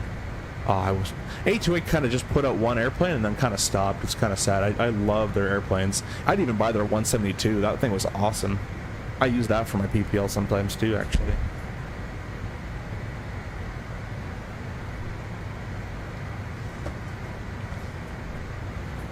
So I'm not much of a flight sim nut anymore as I used to be. I fly it when I stream or I make videos. When the new plane comes out, I'll check it out. If the Concorde comes out, I'll be doing that. But I mainly just make videos and have fun with you guys, basically. That's kind of it. And used to do DCS. I was a hardcore DCS for 10 years with the squadron, and name an airplane, I'd tell you how to do it, and do all that kind of stuff. I have PowerPoint presentations that I made for the squadron on Case 1 arrivals and Case 2, Case 3 onto the boat. Formation flying, how to be a flight lead, AWACS, all sorts of stuff. I just loved DCS, and I fell in love with that, and especially with COVID. Came to a point where it was just such a boring game to play, and then I would just instruct people, and I found a lot of joy instructing DCS and teaching people to fly it. And then that got so boring after like 8 to 9 years that I'm just kind of done with it. I haven't flown it in a long time. I have VR for it and all sorts of stuff. So I'm hoping they release a dynamic campaign so my buddies can kind of get back into it. But for the time being, it's kind of just take off, shoot, land. Once you get really good at DCS, it's take off, shoot, land. Nothing really kills you. And then if you're playing the PvP server, it's just Airquake with a bunch of AIM-120s flying all over the place and mountains and whatever. It's not really coordinated real-life tactics and online. We have the CRJ 440. Probably never heard of it, and I didn't. 44-seat, 200, scope clause with NWA. Okay, that sounds like a fun time. Simple says, I can confirm that the said PowerPoint presentations are real. I have them. You guys want to see them? I think I put them in chat in my Discord. Reed said, what's up? I had my solo today. Your first solo? If it's your first solo, congratulations. If it's your regular solo, then we don't care. And I'm joking. Congratulations either way. How'd it go? You guys do some circuits, or what did you do? I mean, the Skyhawk I fly is a 1969, only like 3 times my age. Incredible how well aircraft stay in such condition over time. Yeah, well-maintained airplanes will stay good. Oh, you know what? I got a quick call. My girlfriend's calling. Let me just mute my mic real quick, and I'll be right back with you guys. If ATC calls, then I'll have my headphone one ear on here.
Alright guys, already back here again, and Reed said, yeah, first solo 3 laps in the pattern with my instructor, and then 3 solo. Hey, well, really, congratulations on that. That's kind of the first ginormous milestone of the flight training kind of phase there. So if you can do that one, the next one is getting comfortable by yourself in the circuit, and then getting to do upper air work by yourself, and going cross country by yourself, and it's kind of pre-flight test time.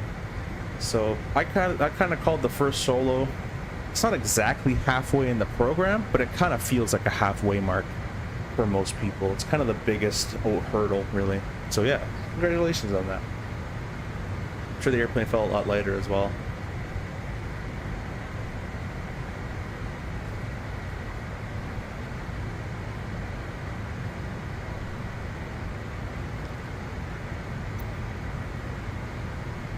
Got more subs coming in. We're almost at 870. We're at 5,869. Let's hit 870. Who's going to be the magical 870? We're gunning for 4.2 million likes. Let's do it, guys.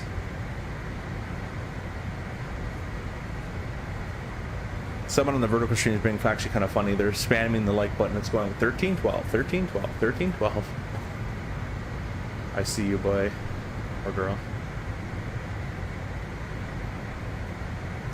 It's okay, as long as you guys are having a good time. Yeah, the reduced weight definitely had me floating on landing. Yeah. I would always tell my students, because I would have to say, being an instructor, the most rewarding thing about being an instructor is flight test passes and first solos. And the first solo, I think the flight instructor, depending on the student, is more nervous than the student in some cases. And I would obviously check all their docs, make sure they all have it and all that kind of stuff. And I would just say, take your time. There's no rushing. If something doesn't look good, go around, have fun.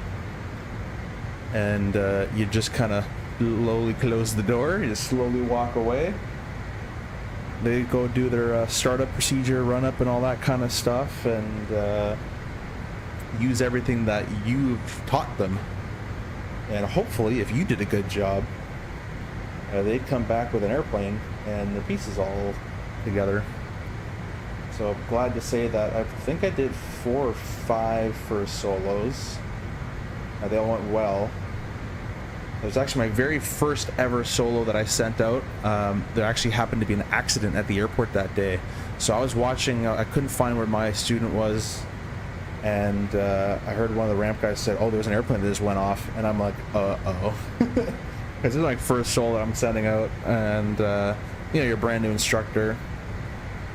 And it turns out it was a twin. So thankfully it wasn't my guy. They slipped on some ice, and the braking didn't really brake too well.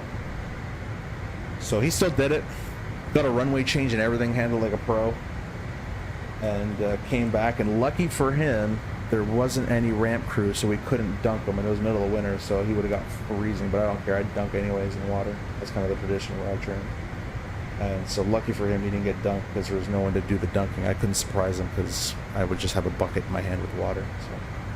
But the other ones that I sent solo, I would, it's kind of fun to plan this as an instructor, and you get kind of good at it. You set them on their solo, and as soon as they're kind of getting the run up and all that stuff, taxiing out, you just go run for a bucket inside, fill it up with water, tell the ramp crew, hey, I got a first solo going out, it's this call sign, give you the bucket. They know the rules. So bring up to the fuel pumps, take a few pictures, smile here, look here, oh, go to the tail, smile here, and as soon as you go to the tail, boom, they get dunked. So I have a couple of videos of doing that, and it was a lot of fun to kind of strategize that.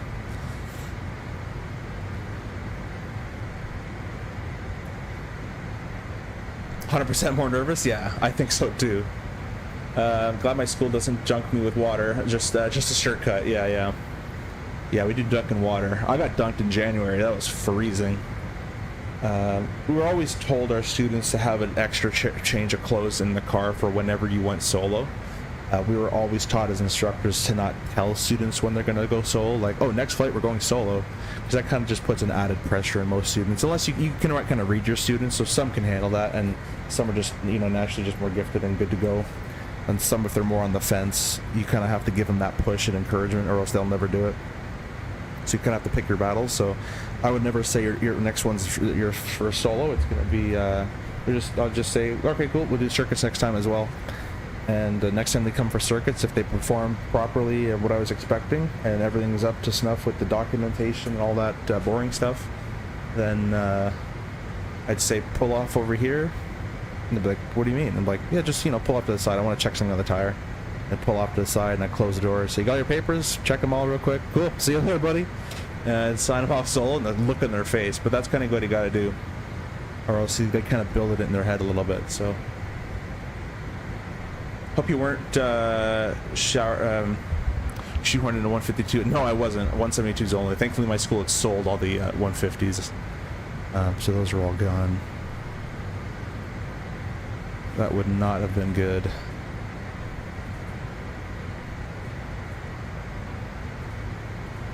But yeah, that was a fun time instructing. I don't miss instructing A, and I kind of miss the flying, but I obviously like the RJ flying a bit better, just is kind of more my thing. Some people like that, you know, instructor lifestyle, the GA stuff, or the King Airs or whatever. I've always been more of a kind of a jet airline guy. A lot of people find it boring, but I kind of enjoy it. But I do, like, if I had the ability to kind of just make my own schedule again, and, you know, revert to the airport and say we're doing stalls today, like that is still it was a fun job. It's a fun job if you have a guaranteed airline spot. It's not a fun job while you're if you don't like instructing, don't get into instructing, because you'll be even more miserable. But you're, you know, trying to get that time up, and you're trying to be a good instructor at the same time, and it will get a bit monotonous. But once you know there's light at the end of the tunnel, then you can actually enjoy it, I think, which, yeah. Anyways, Johnny, hey, welcome. Thanks for becoming a member of the channel. Really appreciate that. You got the gold badge. If you subscribe next month again, you're going to get the get the old logo. I got to re-update those logos. But on the next month, you're going to get the nice white and blue your SimCFI logo, if that means anything to you. It wouldn't mean anything to me, so thank you for subscribing, and I really appreciate that. CJ says, I hope you weren't... oh, I already read that one. Go solo, please. Hello. Hey, welcome. Thanks for stopping by. Hope you're doing well. First time here, please press the like button. And if it's also your first time here, put in in the chat, @simple takeoff, go to EXPO. Reed says, yeah, I knew that my solo was ideally going to be this week, but it was no strong rush. Nor have I any interest in going up solo if I'm not feeling good at that day. Yeah, that's the best attitude. I had students that were, am I going solo? And, you know, they almost like put me in the ground. And then I had students that never wanted to go solo. So there's kind of a healthy medium in between the two. There's a few students that were just chill and kind of went like your attitude. So some you got to push, some you got to hold back. I once went out with a student and I pointed at the static port and I said, what is this? I just got this student from a different instructor, had 40 hours looking to go solo, that kind of stuff for solo. So let's name some parts of the airplane. So what's this? It says static port. I'm like, okay, cool. You know, first question, we'll keep going.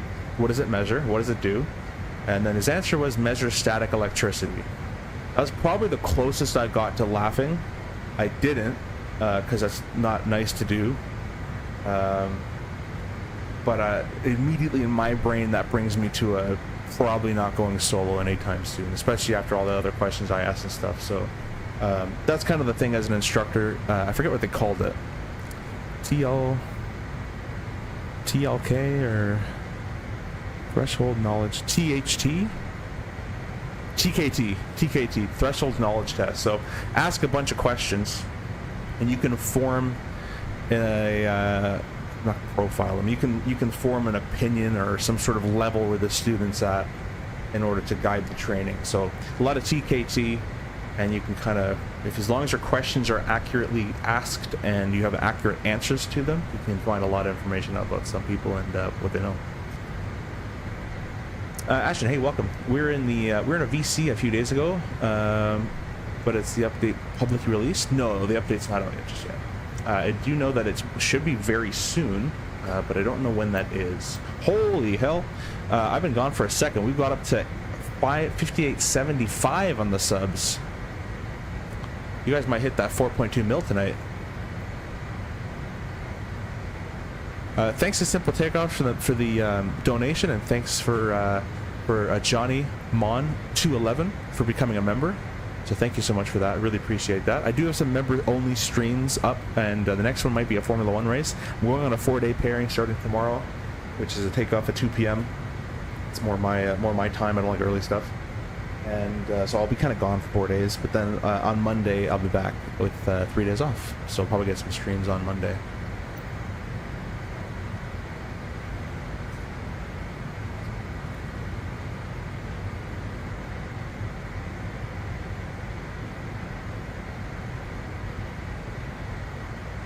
This is 48 minutes in so far. This is what your knees start to get a little cramped.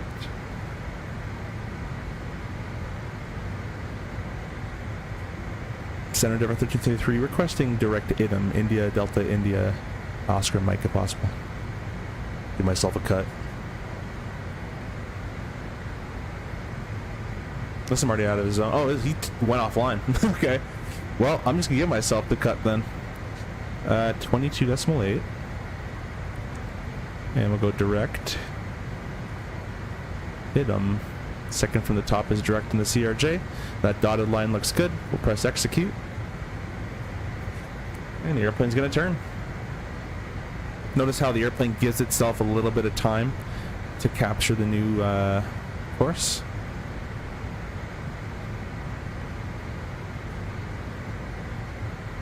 Probably save like a minute, to be honest, but whatever. Does every day when you're not flying at home feel like a weekend to you? Yeah, I thought it was Saturday today.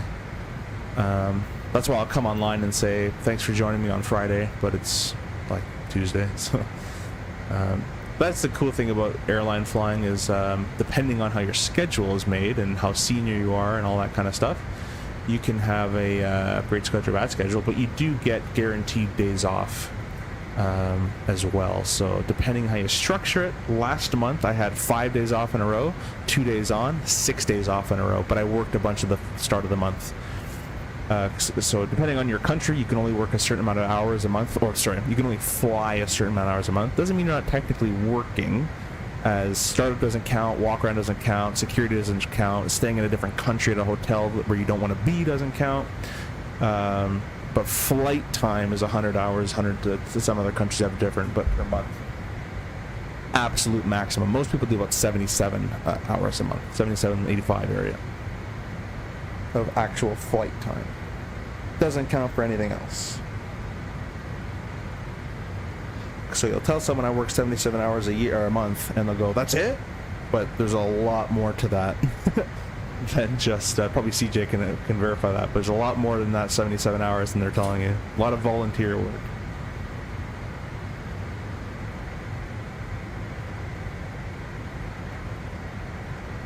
And I think that's kind of every company. I don't think any airline in the world pays for startup or any of that kind of stuff. Usually engines on or wheels up or something like that. Every company's different. Yeah, every company's different. So for mine, doors closed, park and brake off.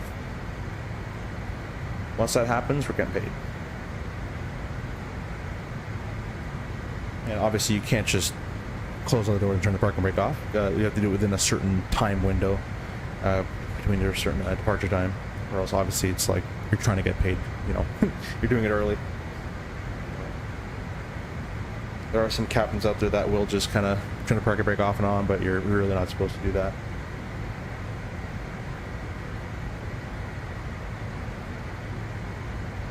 That lifestyle is half of my motivation. Work is work, home is home. Besides recurrent training, I'd imagine they don't blend an awful amount. Yeah, they don't. They really don't. I have my recurrent PPC coming up next month, which I'm not looking forward to. I just hate being in the sim. It's kind of ironic, but it's got someone looking over your shoulder doing everything. But it's the test sequence of events doesn't change too much. The locations and the type of failures can. But you're always going to get a V1 cut. You know, you're always going to get an engine out go around. You're always going to go do a hold. You're always going to, you know, take off, get a master caution, take off, get a master warning, something like that. So always going to reject takeoff. So there's kind of a rhythm to it, but there's also the caution, whatever failure they can give you can change. They'll give you one minor, one major, plus engine failure stuff. So. A friend of mine has been a cabin crew for Norse since about a month ago, or a month after, sorry, they started ops, and I think for them it's door closed. Yeah, every company has their own thing. Yeah, it does sound a bit ironic. Honestly, on your initial training, especially being a flight sim guy and all that kind of stuff, the first time you go in the CRJ sim or any sim, you're like, oh my god, right? And then next time you come back to it, you're like, oh my god. Because the real one flies so much better than the sim flies, in my opinion.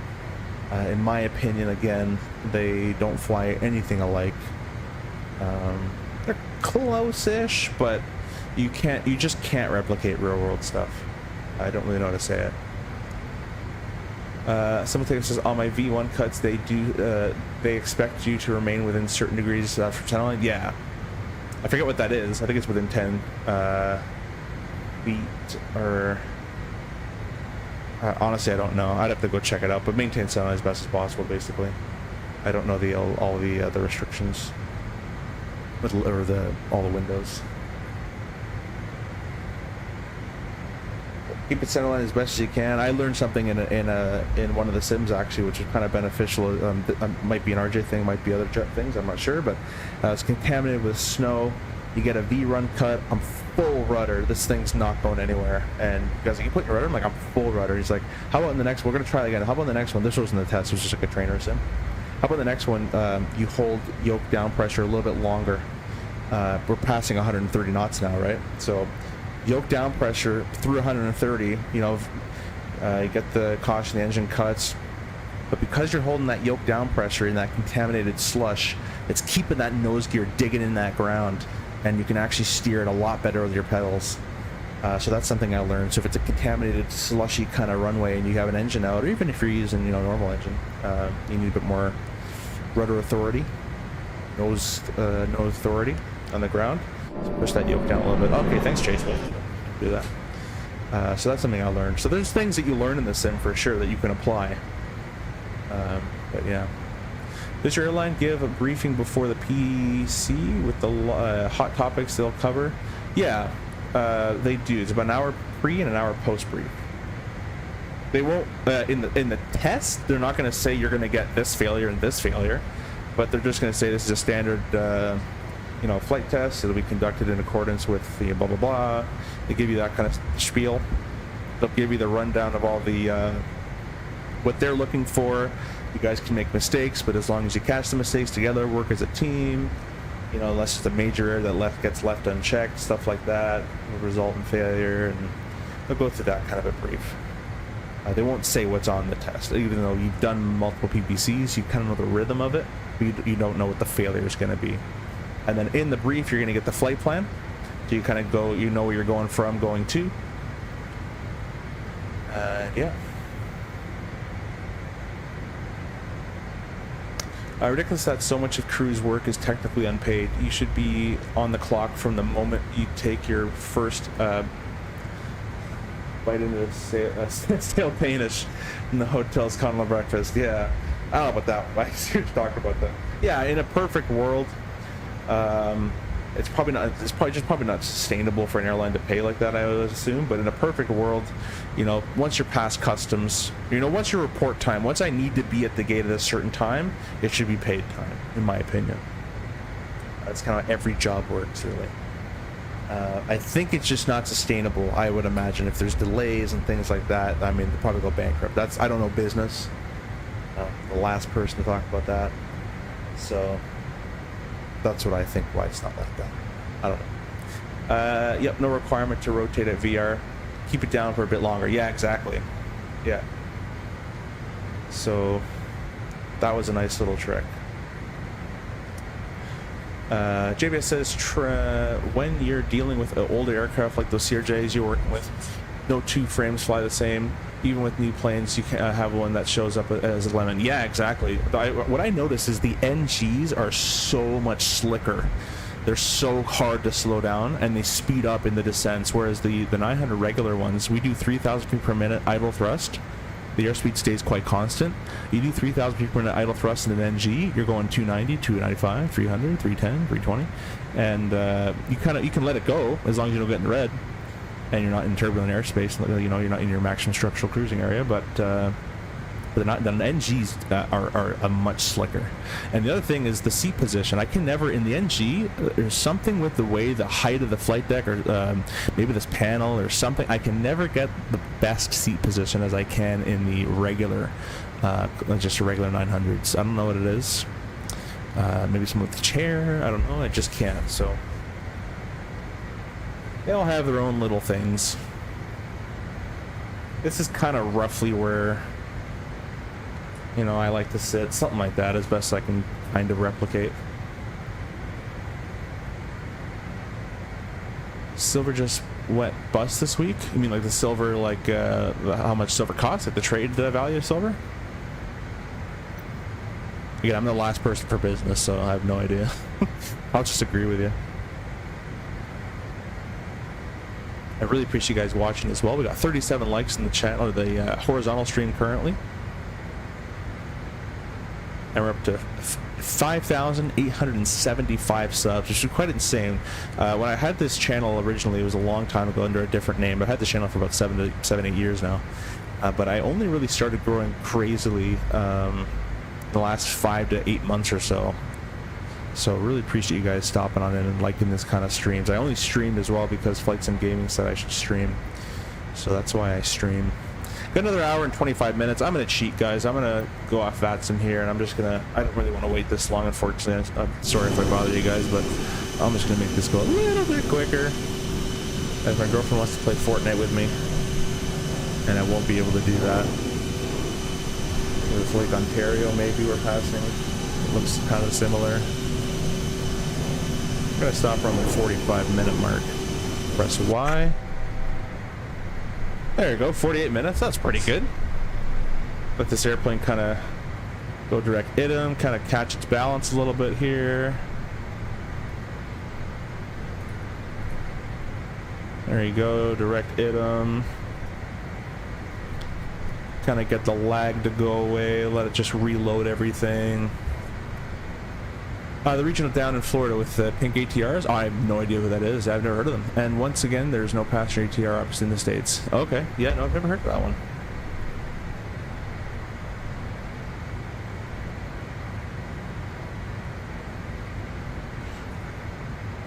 Alright guys, well we're inside 40, wait a minute.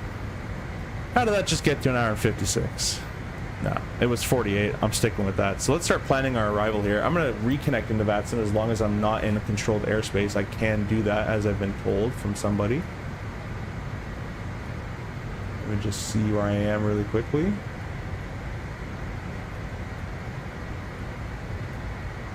Although there's not really a point to reconnect, is there?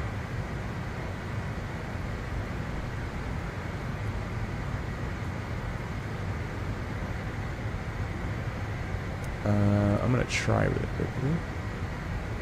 See where I end up.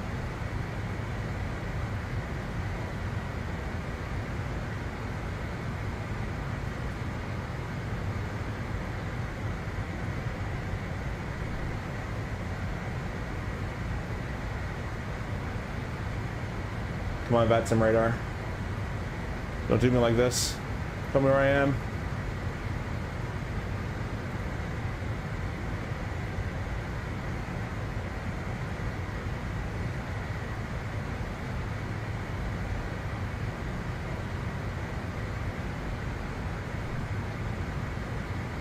Oh, this chair just squeaked right there. VATSIM radar isn't showing me where I am just yet.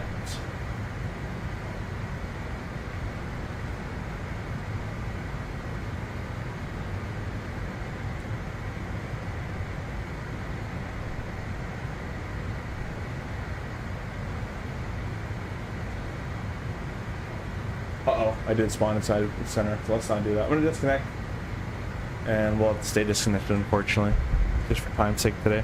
But I will get you guys the weather, so let's go ahead and do that together. So, little way I got taught in the airline, at least. Some training captain gave me a nice little nursery rhyme, I guess. I don't know, not really a rhyme, but weather awaits plates. So that's how I've been doing that for all this time. How to set my approaches up. We're going to grab the weather first. So let's get the weather first. We'll get Minneapolis. We got weather. ATIS. And I just noticed you guys can't see it on the vertical stream. Let's see if I can... Oh, it kind of just cuts it off, doesn't it?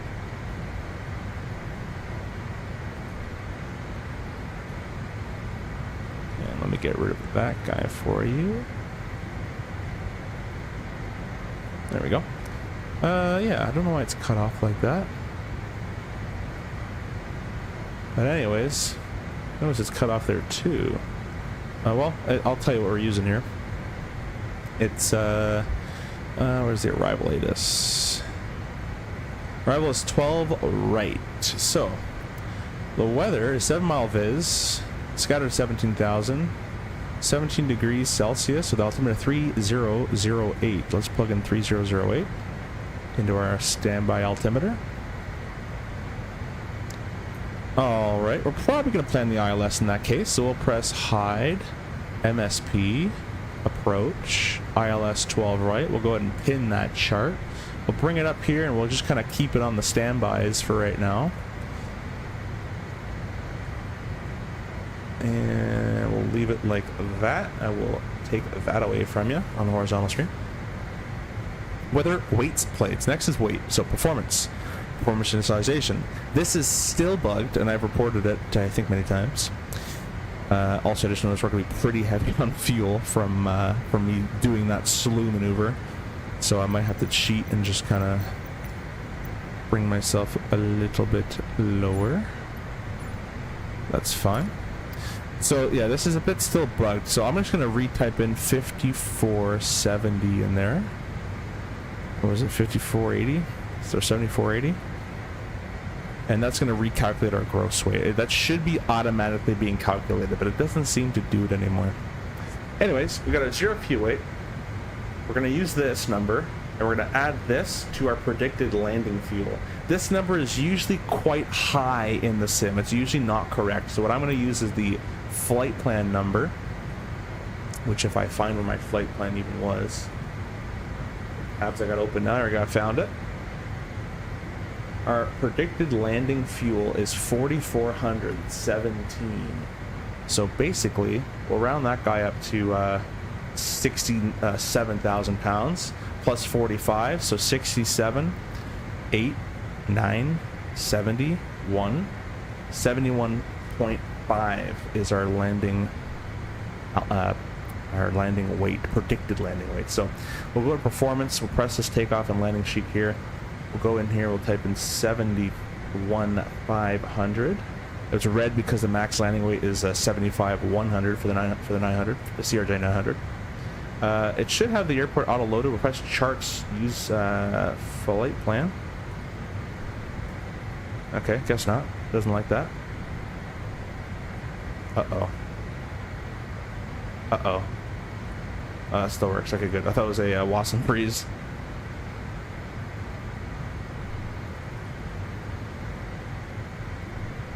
Okay, well the iPad's out, so we're not using that anymore. Unfortunately. I'll have to use my speed card that I have found online. There's an online speed card you guys can use if you don't have access to a real one. And my real one's in my iPad, so I'm not right now. Oh, you know what? Let's go this close. Let me just look it up. Quickly just type in CRJ 900 a speed card. And there should be some forums or something with a link to one, with a document. About 3 searches down. We're landing at 71.5. So let me just go find that number real quick. 71, which means 72 card. We'll round up. So our V2 in the go around, in case we need to do it, is 147. So we'll set this guy to V speeds, and we're gonna keep clicking the select button until it says V2. 147. Our VFTO, which means our VT in the go around, is going to be 195. Set it to the target setting. 195. And then our VREF, which we won't set just yet, but we'll know for later, is going to be 138. So, now that we have all that, weather, weights, plates. The next one is the plates. Let's talk about the plate. What we're doing is an ILS. Not a briefing, but just getting everything set up. The loc is 10.3, so let me make this a bit smaller. You guys can see there. Now in real world, we can type in the identifier, and it should work in the sim, which is I can't highlight, IHKZ. IHKZ. And if I put it here, it should equal 10.3. 10.3. It's a wrong identifier, but it's the right frequency, and that's all that matters in the sim. Alrighty. How close are we going here? Okay, we're still looking okay. That's been set. You'd set up your HCP, HUD control panel. We're not going to do that today. And you set up your MDA. We're going to go to the bottom. I've seen a lot of streams, Discord and YouTube wise, where they'll just do radar altimeter. They'll plug DH to 200.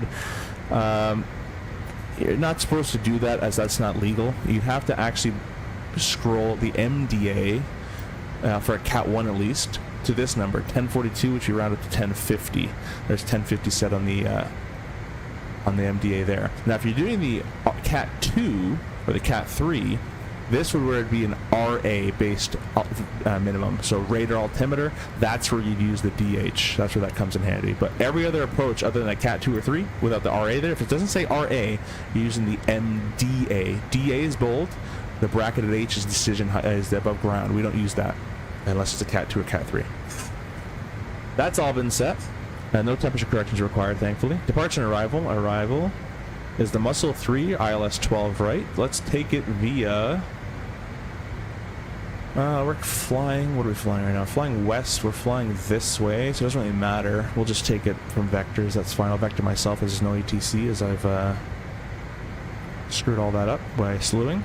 IDM, we're going direct it currently. And next page, look at the star, the Muscle 3. Starting the Muscle 3 from IDM. Then we have, let's go back. I haven't pressed execute, by the way, guys. Take note of that. Then we have Shea. Then we have Camaro above 24,000. Then we have German, 280 knots above 22,000. Muscle 280 above 17. Yeah, Baker's, I don't know, 280 above 12. And then we got Wolves, Loon above 11. Wybury, 250 above 10. Zaski, 9,000 above. Greek, 238,000. Dolly, vector for the ILS 12 right, starting at Zesty, which is 4,000 above. Kings, which is Flaft crossing at 3,000. ILS 12 right, a ref of 138. Misapproach is a heading of 121, climb to 1,300 feet. Then it's turned 3,000 feet direct to the FGT VOR at 3,000 or above. Holding at FGT, which would be on my speed card here, would be 208/3000. Confirmed, execute all that stuff in there, and we're good to go. That's kind of how we set up an approach, and I can give you guys a brief. So it's going to be the visual. Let's just talk about the Muscle 3. We're descending via the Muscle 3. There's no ATC because that's logged off of that sim. So we'll do all the restrictions as brief. We have a 280 knot restriction or slow by the star, and then 250 also below 10,000. That's all for turbojet aircraft, so we'll do that. Do the visual backed up by the ILS, runway 12 right, effective 11-3, effective 10th of September. The loc is 110.3. I'm also going to plug in actually the FGT VOR, which is 15.7 in our backup here, in case we need it. 15.7 on both sides. 15.7. Alright. Fly approachers up to 121. Glide path check at Kins at 3,000. MSA high sector is 3,500 based on the MSP VOR, which is different VOR. And comments, trivia for you guys in the comments. What does MSA stand for? And how far can I be from this VOR until these altitudes don't matter? Does this count for 20 miles, 50 miles? How far does this actually go until? Let me know. There's a trivia question for you. Missed approach is runway heading 1,300 feet, then a right turn 3,000 feet direct to the FGT VOR. In the case you have to go to the missed approach, either one can call go on, including ATC. I'll select a toga button, toga thrust, call flap 8, gear up, speed mode, heading mode, gauge up at 600 feet. If they want us in the published mist, we'll go white needles on both sides, left and right. And nav available nav mode. Retract the flaps around 1,800 feet, climb thrust, and we'll do the after takeoff checks. A little note for you guys, if you guys are doing CRJ go-arounds, as soon as you press the toga button, add your thrust into the toga detent, verify you got a positive rate of climb with a positive speed trend above VREF, go flap 8, now it's a takeoff. So toga button, toga thrust, flap 8, it's a takeoff. Gear up, speed mode, heading mode. You know, we can't go nav mode because we're going to be in green needles because of the ILS. Remember that. If you're doing an FMS or an RNAV arrival in white needle, then you can go speed mode, nav mode. But in a ILS approach, we're going to be in green needles, which is ILS only. So we're going to go speed, heading, gauge autopilot, change both people's PFDs back to white needles, and then you can click nav mode. So it gets a bit complicated. There's a lot of crew coordination in real world. But after flap 8, it's takeoff. It's treated as a takeoff. Glide past 3 degrees, Pappy's left, ALSF type 2 lighting.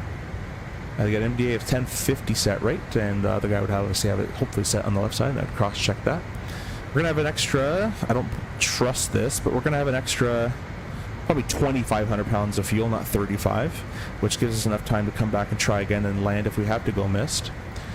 We're going to plan to exit runway 12 right, left on Alpha 5, probably Alpha 4 is a nice little turn off. Alpha 3 is kind of far down, so Alpha 4 most likely would be good for us. Questions, comments, concerns, threats? The threats is I want to go play Fortnite with my girlfriend. Not joking, that's not a good threat. And number 2 is the chat. I love reading the chat, so I might get distracted reading the chat a little bit. See, we're pretty far from our descent, so we're still chilling. Jay, it's good morning. Is 2.1 released? No, it's not. Thanks for joining in, though. Is there any SOP for doing maths in your head? Probably not. What you mean, but no. If there was, I wouldn't be here. I think it was 2.25 nautical range for the MSA. That's correct. Yeah, 25 is correct. What does MSA stand for? CJ says you're halfway there. Well, in Canada it's 25, so if it's in the States it's 50, I'll be learning something new, but MSA should be based on 25 unless it dictates somewhere else on that chart there. If it doesn't dictate it, it should be 25.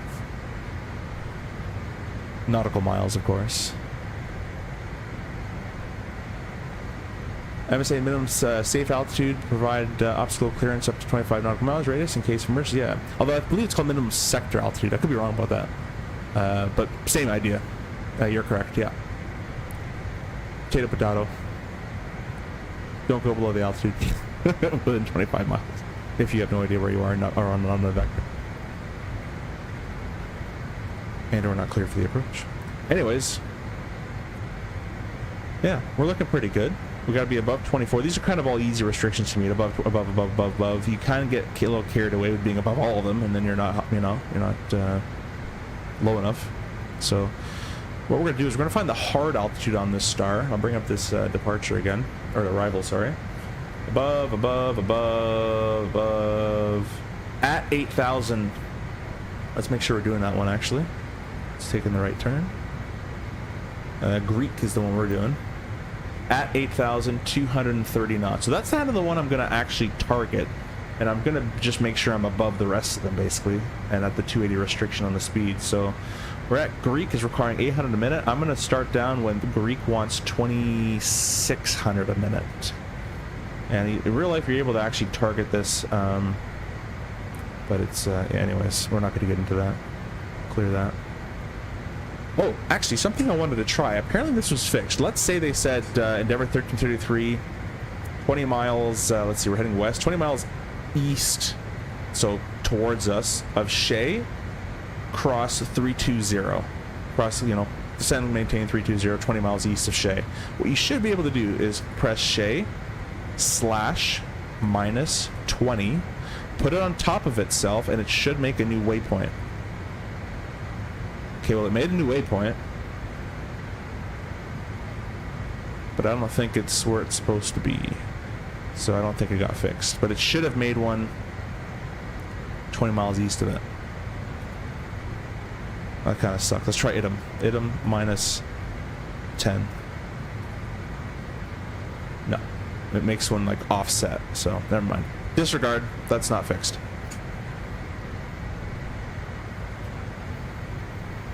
No, I meant half the answer. Oh, yeah, cool. Yeah, it's safe with the FAA, but same difference. Yeah, exactly. I was gonna am I going crazy? We're up to 5,881 subscribers. That's crazy, guys. Thanks so much for that. 20 of you guys in the vertical stream. We got 25 of you in the horizontal stream.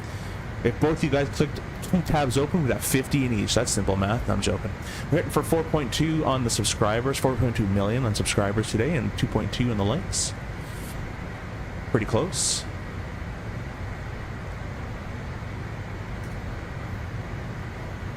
But I hope you guys enjoy this. It's going to be a pretty nice little landing. The RJ, when it's heavy, like a 70,000 pound landing in the RJ, it lands nicely. Even with a bit of less wind. If you're super light, like in the 50s or in this low 60,000 pound landing, and there's zero wind, That is usually the most challenging CRJ landing you're going to have, just because there's no headwind keeping you afloat. You're approaching at 122 knots with flap 45, so you kind of have to hold your power in there a little longer and kind of hold off flaring a little bit until you're closer to the ground as well, or else you're going to thunk hard. The RJ is known to slam. The RJ 900 is a very easy airplane to slam in real life. Here's another trivia. What's the diff with MSA and MEA? MSA is minimum sector altitude, or safe, whatever you like, and minimum en route altitude. So if you're not on an approach, you know, not within 25 nautical miles, you can go. Let's say you're in mountainous airspace and you had a pressurization issue. You go down to the MEA, right? Just so you're above all that terrain, and you keep radio reception as well. It's not going to be quite 10,000 maybe, but you're not going to hit a mountain. So if you're IFR, for visual, maybe you can argue a different story. But yeah, minimum en route altitude.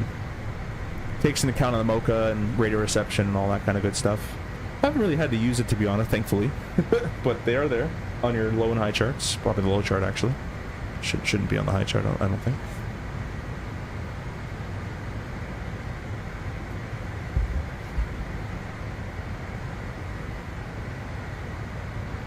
A good one, simple. I know you're just starting PPL, so it's kind of down the line. But a good one, a good tricky one that comes up later than the IFR is all the lost communication procedures.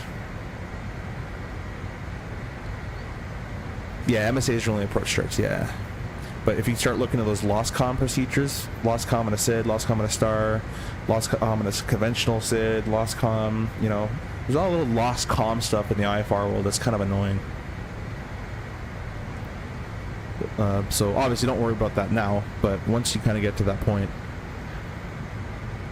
I'm going to go over here. It should automatically be set, but I'm going to do it just in case. We're going to put 4.0 on the descent path for Greek. We'll execute that. The down arrow should stay down, which it did. That's good. And they want 230 there as well, so a little slower than 250.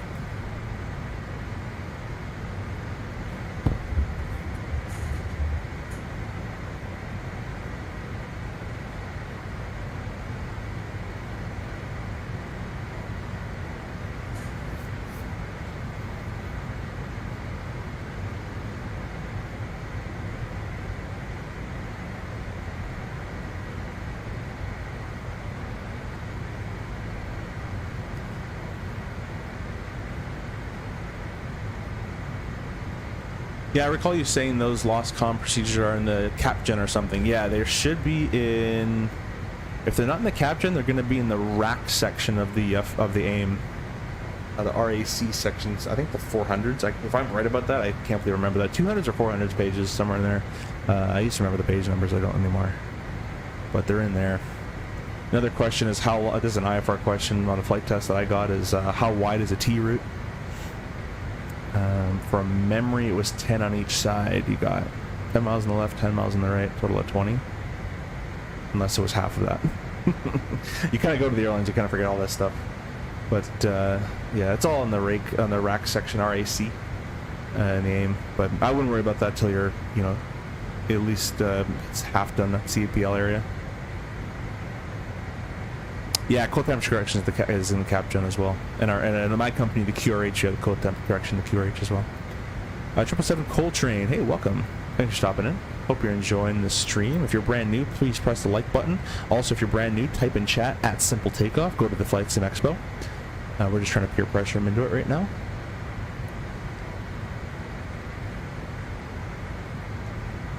I'm just kidding. You don't have to do that. But yeah, welcome. We're just going to start our initial descent here into Minneapolis. Actually, here we go. We can do this. Let me get my little phone out. Convert 17 Celsius into Fahrenheit, which is 62. We focus from the flight text first officer speaking. Going to be starting our initial descent here in Minneapolis in a few minutes. Temperature down in Minneapolis, 17 degrees Celsius, 62 Fahrenheit. And we're probably going to have you on the ground in about 30 minutes at the gate 35. Thanks for flying Endeavor, and on behalf of the Boston-based crew. Boom, done. I should have did this. Make sure that's centered. PA. Okay, that shouldn't make a giant noise. Anyways. That's easy enough. Yeah. So say add simple takeoff, triple set, and then say add simple takeoff, go to FS EXPO.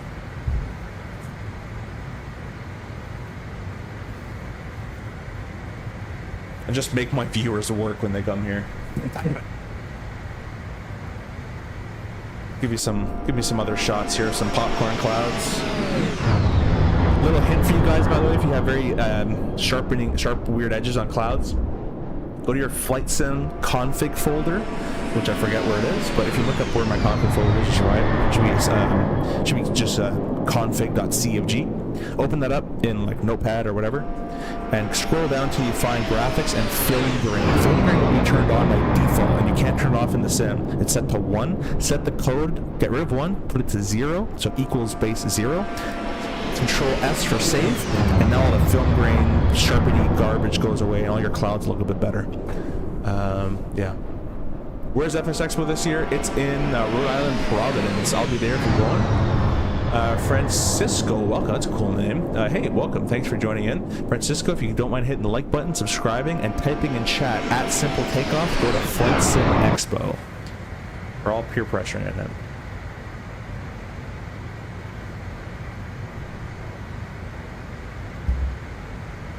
If you guys didn't keep up with that little mini tutorial, just search up how to turn film grain off Microsoft Flight Simulator.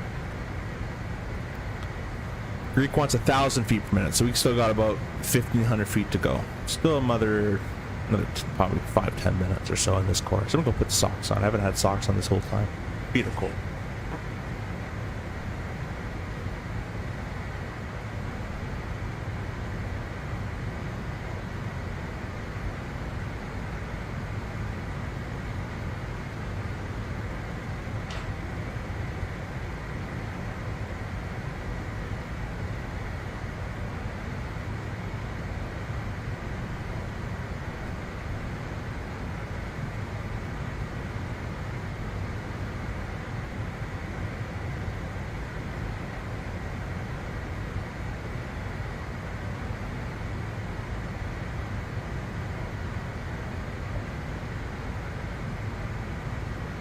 That's easy enough to get to. I may have to try to go. Yeah, 100%. I'm gonna be going.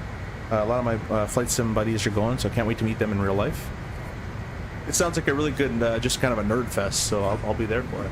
Francesca can't wait to go to the regionals to fly that plane. The RJ? Just flying the CRJ?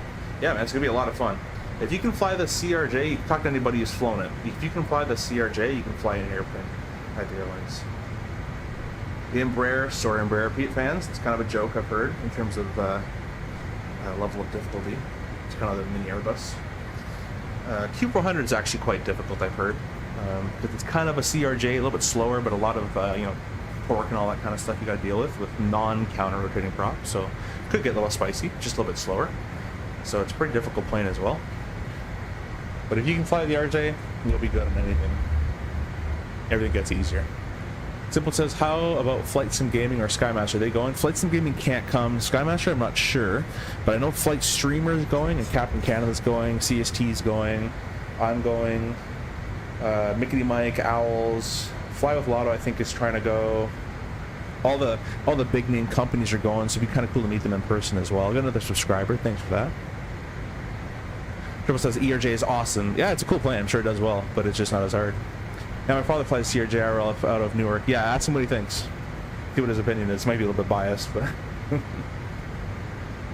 I think it's quite well known that the RJ is a bit of a handful. Not much of a switch all like switches wise, but more of procedural wise.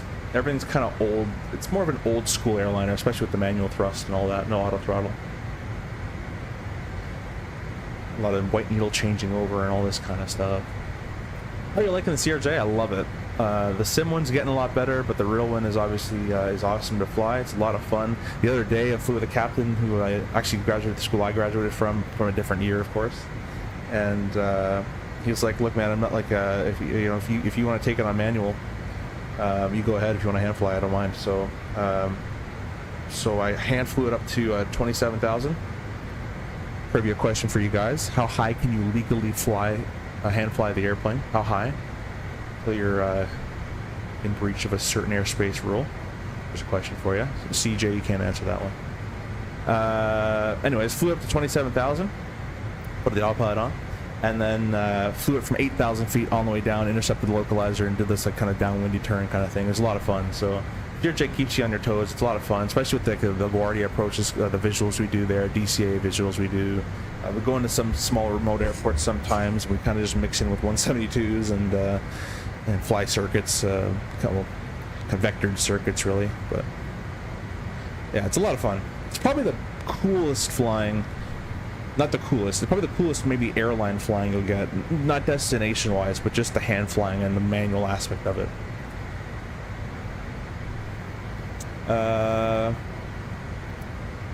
I roll out a 135 company. My contract is about to be done. I'm going to start applying to the regionals next month. Hey, well, congrats, man. I hope you get it. It'd be really cool if you can work with your dad. That'd be awesome. Ron FX guesses a flight level 280. It's a good guess. I can't say if you're close or not. We'll let some other guesses go in here. Okay, I will say you are close. It's not 280 though. If you guys can't get it, I'll give you a hint. The hint will come up in a couple of minutes here. Notice if I zoom on in here, we got a top of descent marker coming in.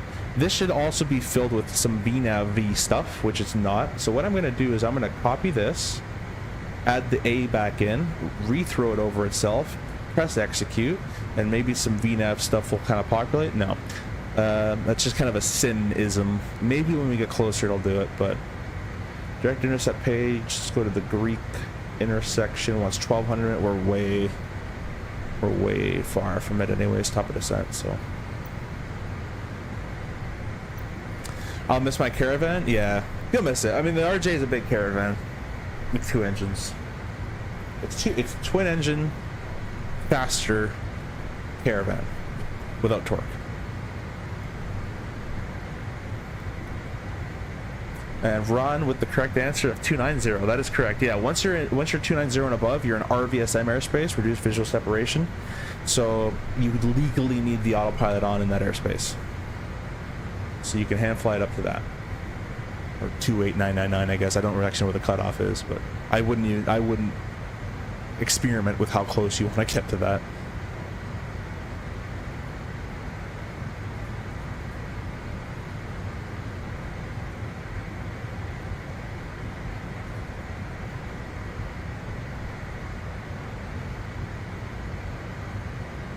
Really appreciate all the subscribers coming in and the donations. Thanks for Simple Takeoff as well for that. Actually, NG is a bigger Caravan. Yeah, probably too. Yeah, 7.4 is a real big Caravan. Yeah, they're all massive Caravans. 7.4 is the Caravan Deluxe. That's always been a dream plane to fly. That'd be awesome. An MD-11 would be really cool too. Even a 57 would be awesome to fly. I'm not a huge fan of the 67 looks-wise, but I wouldn't mind if they said you're flying it either. That'd be kind of cool. Camaro above 24. I don't really care about that. It's because it's above. I kind of want the Greek one. Now, in real life, we can target Greek, but it's not allowing me to do that in the sim. It says not. Oh, it does a complete. Oh yeah. Okay, not allowed. Next page. Next page. Yeah, not a lot. Anyways, we're going to target, we're going to go 8,000 on the alt select, and we're going to be targeting Greek at 8,230 knots, while we're staying obviously within all the other restrictions. So the first restriction is above 240. I can do that because I'm at 36. And I'm waiting until Greek says 2,500, and we're going to start down. I've noticed that advisor VNAV in the new 2.1 is not as accurate as the old one, or as in the real life either. The new flight models kind of screwed it up a little bit. So in real life, I usually lead the number by 200 feet per minute. So if it says 28, I'll start down to 3. Unless it's icing conditions, we'll change it up. Or wind. But in the sim, I start at 25, 26, and I'll go down to 3. The only reason I know that is because I've seen of a video of someone losing their autopilot above the altitude. What are we talking about here? Oh, okay. About the 290. Cool, cool, cool. Purple 7 says apparently the 6.7 flies better than the 57. Nah, I could believe that. It's probably less. It's probably less, a little less pencil-y. When I was a CFI, when I was a CFI, a student was a BA mechanic at Ord. I got to taxi the 747-200. That's awesome. People face CFI saying Speedbird 1 heavy. That's really cool. That's awesome. Yeah, that's also one of the best call signs, I think, is Speedbird. That's a cool one. I didn't sleep for a week. Yeah, those classic 47s. When PNG comes out with that, I'll love to fly that in the sim. Another 2,000 feet to go. Or sorry, 1,000 feet to go. Let's make sure nothing else is a... Oh, that's at 11. Let's make sure none of these are all the aboves. Above 8,000 at Greek. So that's the one I'm actually going to be concerned with. I can do all aboves. Next restriction is 280 knots. So we can do that. That's not a problem.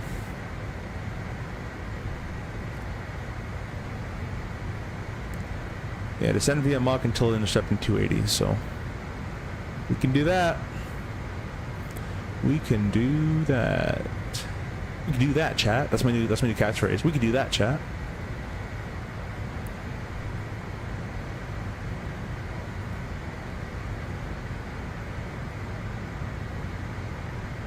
Did you guys say you descend at 3,000 a minute? Yeah, we do. Yeah, the CRJ, at least my company, and just the way the airplane is designed physically, 3,000 feet per minute idled thrust will maintain you at around 280, 290 knots in the descent. We target 290 at our company, or my company.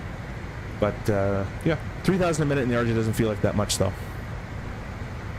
because we're already about nose up a little bit, 2.5, 3 degrees nose up. We just put the nose down to about there, and that's 3,000 feet a minute. And then to slow down, because you won't be able to slow down, for any speeds, this is currently targeting, the way we do this, I'm prioritizing Greek, as that's the hard altitude, at 8,000, 230 knots. So when this requires 2,500 feet per minute, I'm going to start down at 3,000 feet per minute, although we do have a pretty good headwind, so I might do 26, 27 area. It's another 800 feet or so to go. And I'm going to start down at 3,000 feet a minute, so I'm building in buffer zone. So, because if this one at 3 and I go down at 3, I have no time to slow down. But if this one's 26 and I go down at 3, I've built myself some slowdown time. And once we're 2,000 feet away from 10,000, as you know, we have to slow to 250 for 10. So we're 2,000 feet away from 10,000, which is 12,000 feet. I'm going to select a vertical speed. Instead of 3,000 feet per minute, I'm going to select 1,200 feet a minute, keep idle thrust, let the airplane decelerate into 250, and then in this case, I'm going to let it keep decelerating to 230, which is the waypoint restriction at Greek is 230 knots, 8,000. So I have a whole descent video that I cover that in if you want to go check that out. And without VNAV, we don't. Most of the guys don't use the VNAV in the CRJ, as it's quite terrible. Unless it's a descend via, and even then it's not that great. The LPV, it works really good though.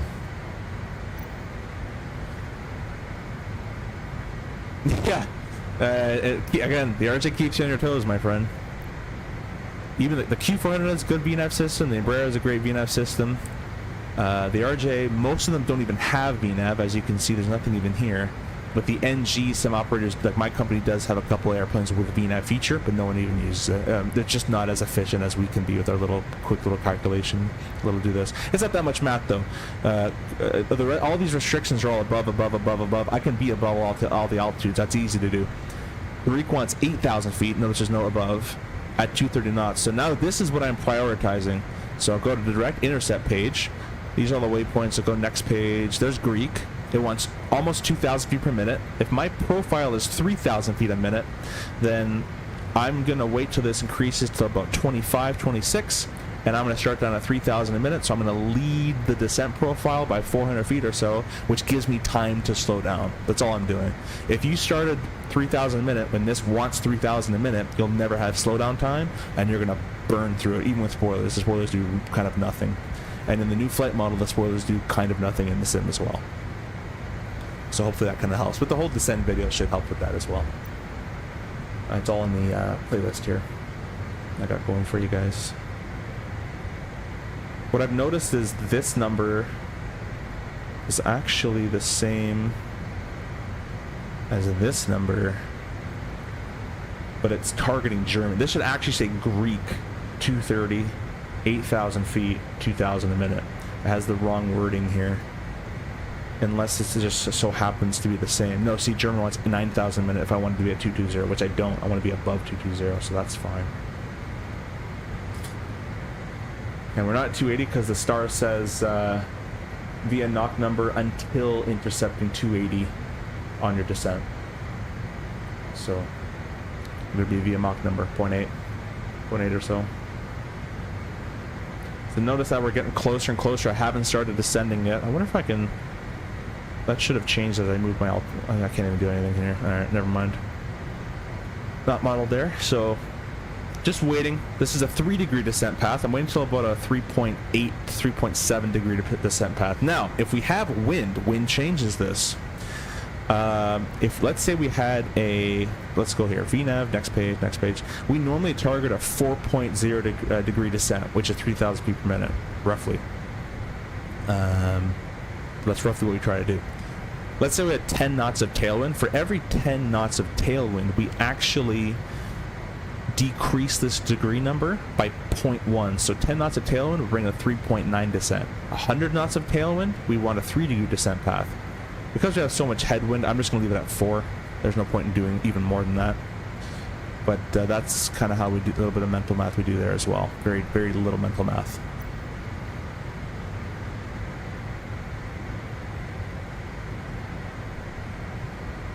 That's almost double what we aim for. Yeah, when the Caravan? Or what plane are you in? Yeah, the RJ descends. It's a little torpedo. It's made to go quick, and that's what it does really good.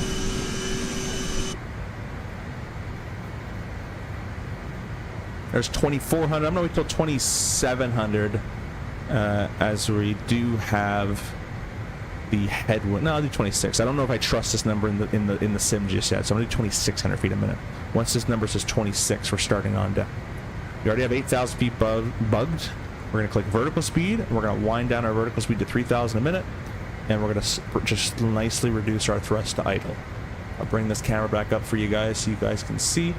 I just noticed the camera is off. You can see my awesome Adidas track pants. And I'll leave it like this. Sorry, it's not the most centered in the world.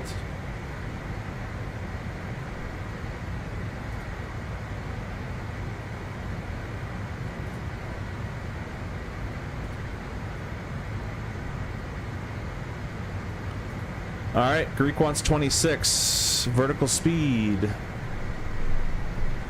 3,000 a minute. Let's go ahead and reduce our thrust all the way to idle.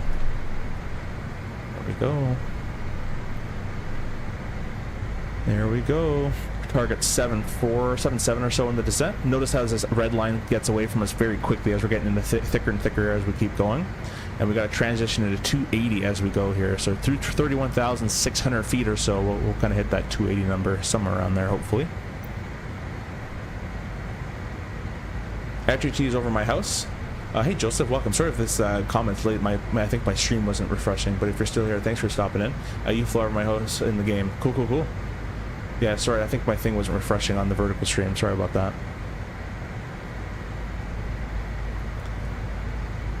In the Caravan, you do 700, 800 a minute. Yeah, that makes sense. I'm in the 175. We plug in 2.5. Okay, that's still pretty close. I mean, I only do 500 feet more. That's not that bad. So notice we're still at idle thrust. And I wonder why this camera looks... It's kind of weird. It's kind of off-centered. It shouldn't be. But anyways. No, it's still slowing down a little bit. Rear world, it used to be a lot worse, but rear world, it wouldn't be this this drag. It'd probably keep its speed. I'm gonna add a little bit of thrust in here to kind of keep it roughly what it should be doing. There goes 31,600. 275. They want us 280 on the star. I'll have a little bit of thrust for that. Simple says, do you do 3,000 per minute idle thrust in the NG too, since we're saying it's more slick? Yeah, we do the same. We just let it accelerate to 320. We don't care. It's okay. It doesn't get too quick. It usually only goes to about 300 or so. It doesn't go too far off. So I'm making all these restrictions. 280 knots above 12,000. I can do that. What we're really caring about is the hard altitude, which is Greek at 8,000 feet. All right, because these are all above 9, so that's all fine. We build in our slowdown time, so once we get to 12,000 feet, the plan is, once we get to 12,000 feet, I should be able to go to Greek and bug, as this number starts to decrease as we get closer to it, this number should keep decreasing as we started earlier than when it wanted. I should be able to just bug the vertical speed required to meet Greek and slow down all at the same time, if it works properly. If it doesn't, we've got to get creative with the spoilers and all that, but it should work quite correctly, I think. This is your white snowflake, advisory VNAV snowflake, which is saying we're low on the vertical profile of 4 degrees, which is what we want. We want to be below the profile because we're building in slowdown time. We don't want to be on and or above the profile, or else we won't be able to slow down all that much. The CRJ does not slow down well at all. It can go down fast, or it can slow down shallow, I guess. Oh, 2.5 like 1,700 a minute. Oh, I see. Yeah. Yeah, we do. Yeah, then we do double. I see what you mean there. Hey, Joseph. How far away from MSP? We are, this is on the vertical stream, by the way, we're 80 miles away, 22 miles. For some reason, Joseph, sorry, my vertical stream is not updating as fast as my other stream is. I'm gonna make it its own tab and see if it works. So sorry if I'm missing your comments there.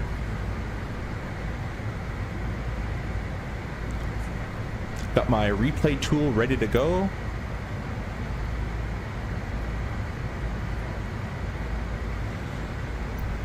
Hope you guys are enjoying, again, the new overlays, the top left and right sides of your screen. That was made by Aviation Bros, which is just a YouTube name, and he made that completely for free, although I'm going to give him some money for it, but he won't let me give him anything. And so new logo, even though my shirts that I'm bringing to FS Expo won't have that logo on it. But new logo and new overlay at the top left corner. And taking our eyes at the top right corner is all our channel sponsors. If you would like to purchase anything from them, or, you know, I have some discount codes down below. Helps me, helps you, helps them. Help. We're still a bit shy of our 4.2 million like goal, but I'm sure we'll get there.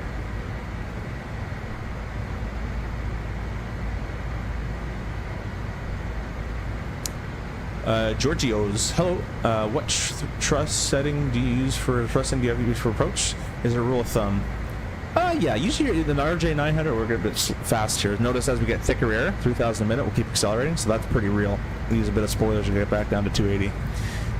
Usually 54 to 60 area, somewhere in there, depending on the weight and how many dents you got in the airplane. But 54 to 60 N1 is usually where it is. 53, 50, 60, about 7 to 8 or so on the trim, something like that. It kind of falls, it just ends up being there. We don't actually just set 8, we just feel it out, and it usually ends up around 8. I love these clicks on these spoilers. This is very realistic. You can hear. That's how the real one is. Very, very well done on that. These are the ProdeskSIm CRJ throttles. If you'd like your own pair or your own, you know, if you want a different airplane throttle set, go check out ProdeskSIm with my link down in the description. You can get 5% off. I purchased these with my own money. My right throttle's actually broken. It came broken on launch, but I've emailed them and said, hey, this happened to my throttle, and they've just sent me a new one. They sent me a new right throttle. It's still in the mail. So now we're back on track around the 280 mark, which is what the SID requires. This little blue dot is what the VNAV is saying I need to maintain, advisory VNAV, and then I'm obviously doing steeper than that. There's transition, and it's 3008. 3008. And standby has been set up from earlier. And whenever you use a flight spoiler, you got a flight spoiler deploy in this ICAS number 2 as well. So that's looking pretty good. As I get lower, I might need more spoilers. We need 250 at Weirdbury.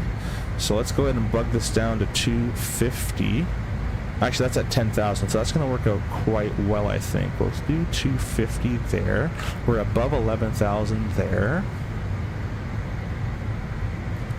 Woodbury wanted 10, which wants 2,500 a minute. Let's go ahead and give us more spoiler.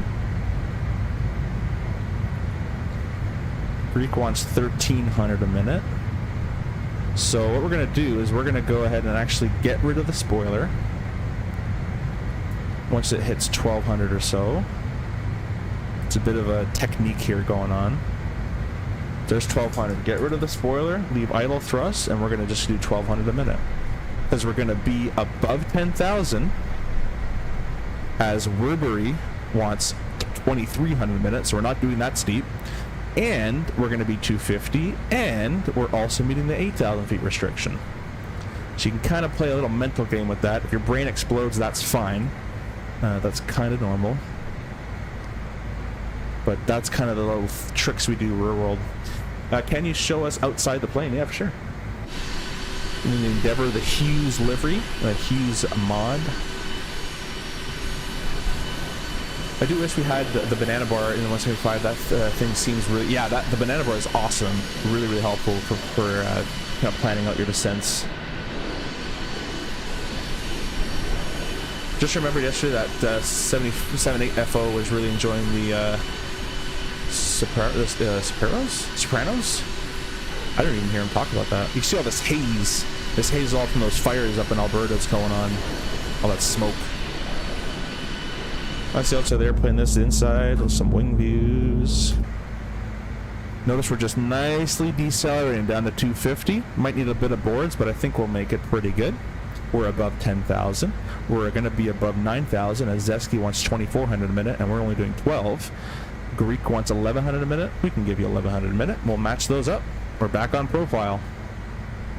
That's how you can meet all these restrictions. It's very rewarding, actually, if you do it right. An old Mishpa bird. I might be out of the loop. I'm not sure what you guys are talking about anymore. Virginia said another question on Xbox. Use Xbox controller for flying, no mouse. I'm not able to shut down the engines. Is there a command for shut off valve?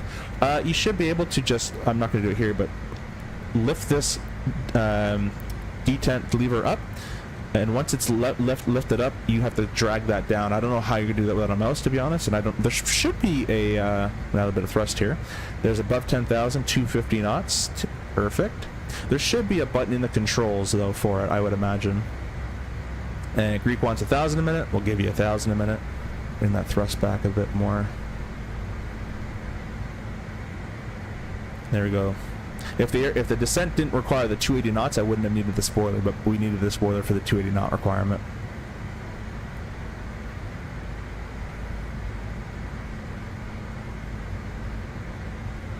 Oh, here. Oh, okay. Now I got it. Yeah, I'm not much of a drinker, so that would have taken me a while.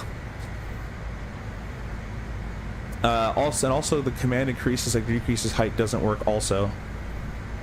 Increase height? What do you mean, like the altitude on the autopilot panel here?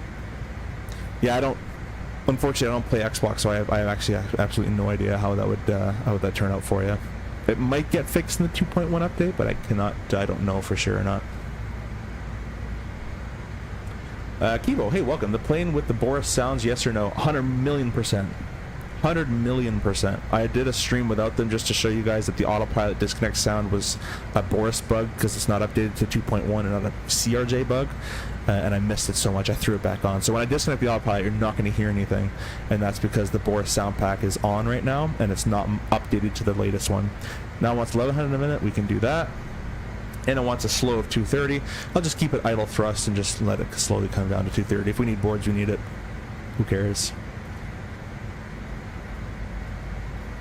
It's not possible, yes. I'm not sure. I'll say it's probably possible, I just don't know.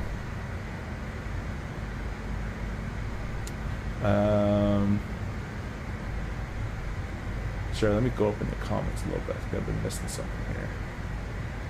Actually, wait, simple. I meant to give you moder. There you go. That's been mean to do that.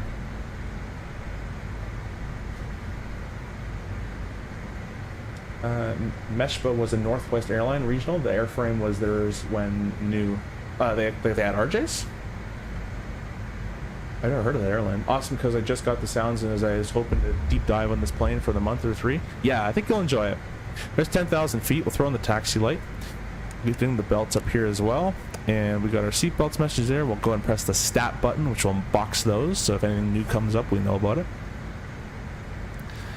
Altimeters are all set up and cross-checked. Takeoff for landing, sorry, takeoff. Our landing weight's all set, and that looks like it'll be a good card for us. We're at 49.80. It should auto calculate this stuff, but it doesn't. Yeah, that should be good. We calculated for 71.5. So that's all good. Just nicely slowing down for 230. Nothing crazy. Greek wants 1,000 a minute. We'll give you 1,000 a minute. Everything is nicely done here.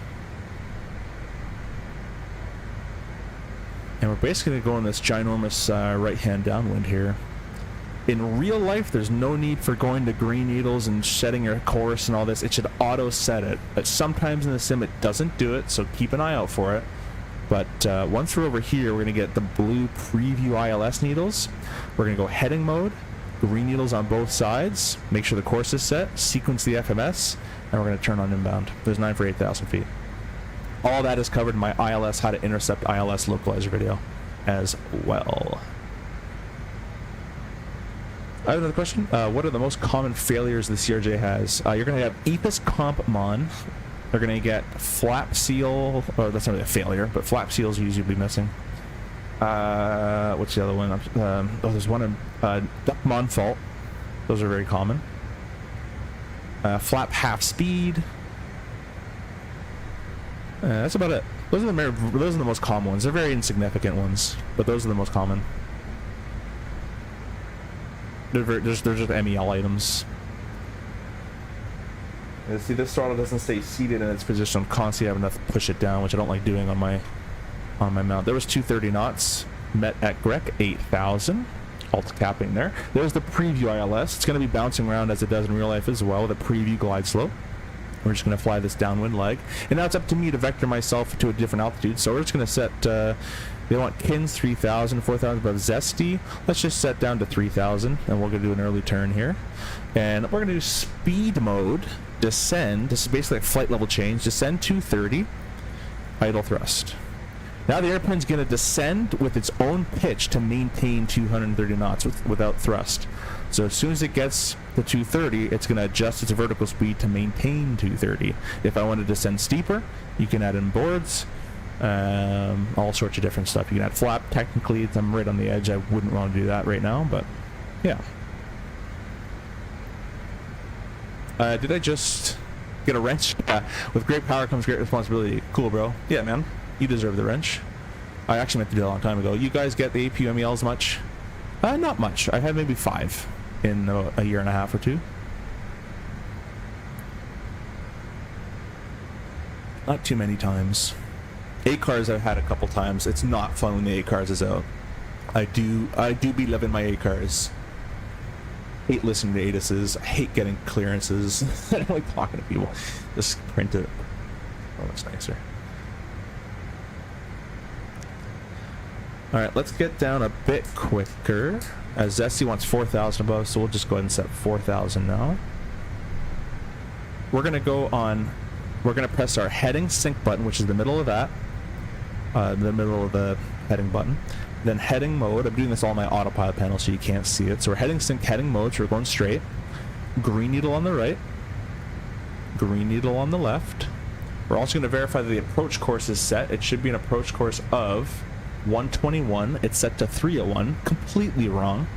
So let's go ahead and set this with our course new. I have them synced in the sim. The real world it wouldn't be, but I have them synced in the sim. So 121 on the course. Again, in real life, you shouldn't have to do this. It should auto set it for you. So that we're set up. Now we're going to sequence the FMS. So we're going to go ahead and go, we're going to intercept from Zesty. So Zesty, there's 5 for 4,000. Up to the top, or second from the top. Intercept course of 121. And what it's going to do, it's going to start a line from here. It's going to delete all this extra garbage we don't need. And now we're sequenced. Alt's cap at 4,000. So I'm going to start going, we're going to get a little slower, and we're going to start turning inbound towards Zesty there. Let's go ahead and say 200 knots. We're under 230, so we can get technically flap 8 out if you want. Let's do flap 1 to start with. We're going to get rid of our spoilers, so we don't need those anymore. You see that red line goes right to 230. Flap 8 is 230. Flap 20 at 220 with gear as well. We'll just keep flap 1 for now. I'll add our thrust for 200. Usually we go to 190, but I'll keep it a little bit quicker. And I'm off VATSIM, guys, so no need to say anything right now. Talk to anybody right now. And what I'm also going to do is going to bring up the progress page, page number 2, and I'm going to only press approach. Let's turn it down a little bit more. And we're only going to press approach once we're within 1 nautical mile of this right of track. Right now we're right of the track, 3.7 miles. I'm going to press approach when we're at 1 mile.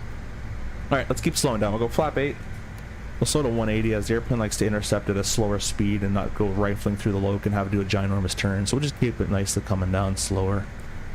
And what I'm also going to do is I'm going to say I'm ATC and I'm going to vector myself down to 3,000 feet. Even though it says above 4, but I'm going to vector myself because I'm a good ATC person here. So we're going to do vertical speed, descend about 1,000 a minute or so. We'll go idle thrust, and we're also going to turn in a little bit more, but a heading of east or so. 4,000 for 3,000, a little bit of thrust, keeping our speed at 180. This doesn't seem like it's actually doing anything in the sim, so we're going to. We're just going to arm it shortly. The other thing we want to make sure in the sim, it happens in real life, it happened to me once, but this was at 19 miles. In the sim, outside about 10 miles, the loc doesn't capture all that well. It'll actually just do circles. I've actually had in real life where it said loc 2 captured, and it just turned the opposite way. So it does happen in real life. Now this is getting further, which is even more wrong. Let's try to sequence it from Kins. Intercept of 121. Prog page 2. There we go. That's much better. That's much better. Hopefully. Alt's cap at 3,000 feet. Make sure to go ahead and add your thrust. I'm also going to go ahead and lock my chair wheel so I sliding over the place. Let's go ahead and turn in. We'll press the approach button there. Inside 1 mile. Loc 2 captured. Glide slope armed. Set a heading of 121. And the missed approach altitude of 3,000 is already good. Cool. We usually do that when we're on glide slope captured, but anyways, get a bit of lag. We're gonna start our recording. Alt's cap also doesn't flash like that forever. It captures quite nicely. So, anyways, we're 1 dot above. It's still pretty hazy. I'll keep going IFR procedure-ish for right now. We're at 5,890 subscribers, which is quite insane. There's a half a dot above. We'll go gear down. We're gonna grab our reverses armed. We'd give some flight attendants an indication that we're close to landing as well. Every airline has their own operation of how they do that. And because there's no one here to clear me, I'm just gonna give myself landing clearance and throw on that single landing light during the day. We're the only one we need. Glide slope capture 3,000 is confirmed for the mist. Let's go ahead and go flap 20. I'm gonna slow to a speed of 160.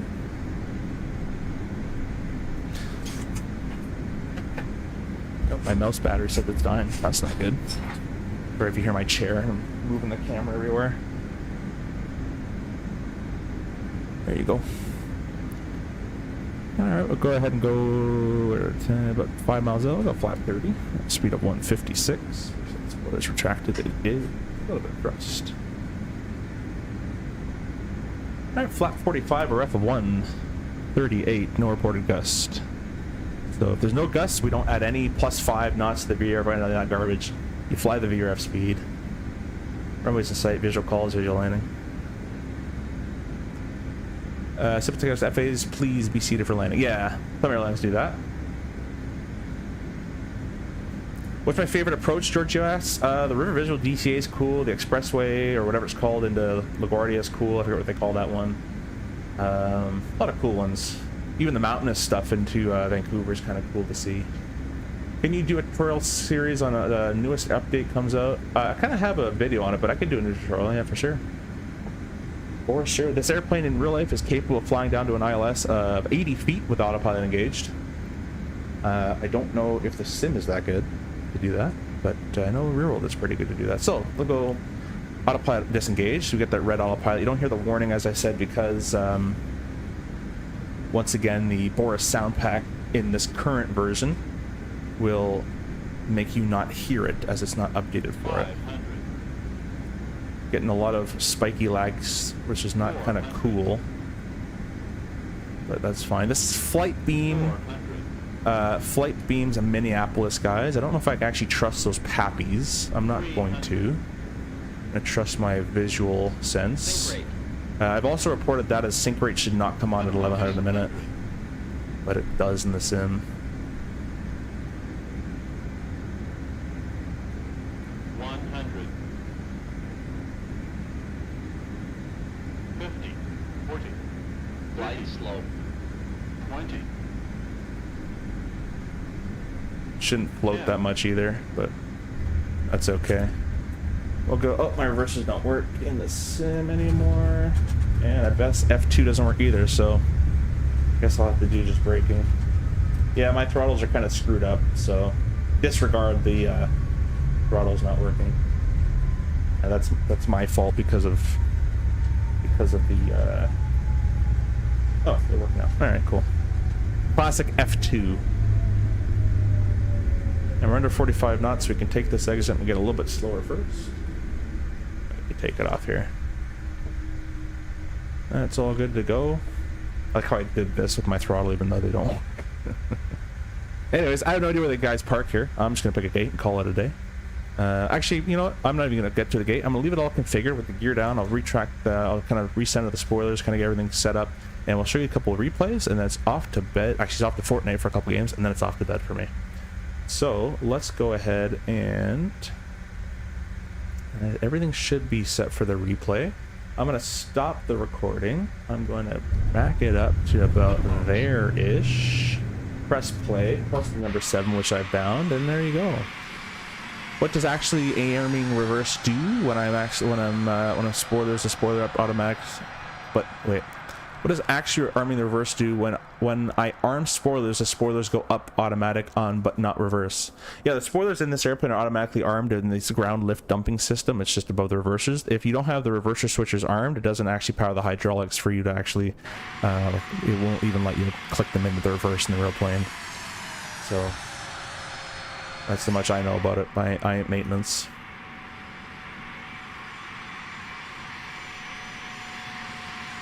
Looked harder than it was, but I think that's just a chase planeism.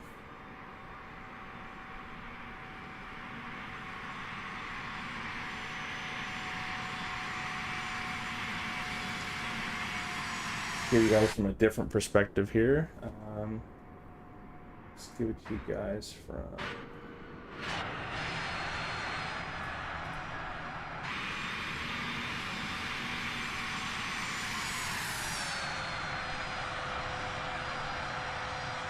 Tiny bit of a float, just a little bit. I kind of got some cushion there.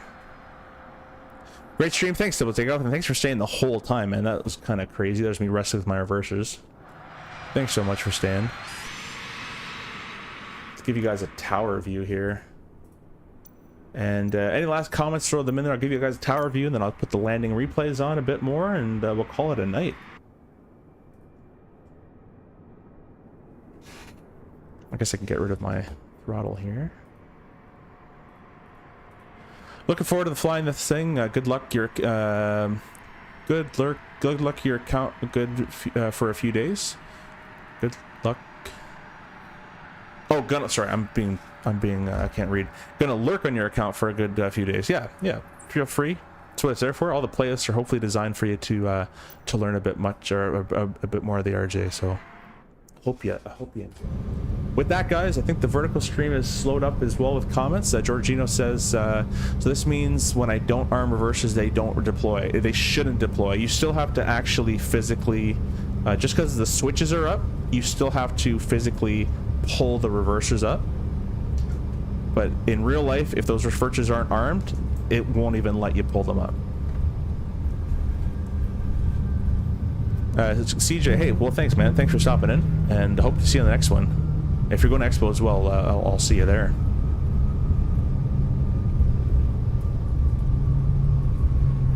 Alright, guys, we're going to go to the landing replay time. I'll leave you a couple of those, and we're going to call it a night. So, thanks, guys, for all stopping in. See you guys at Expo if you're there. Peace out.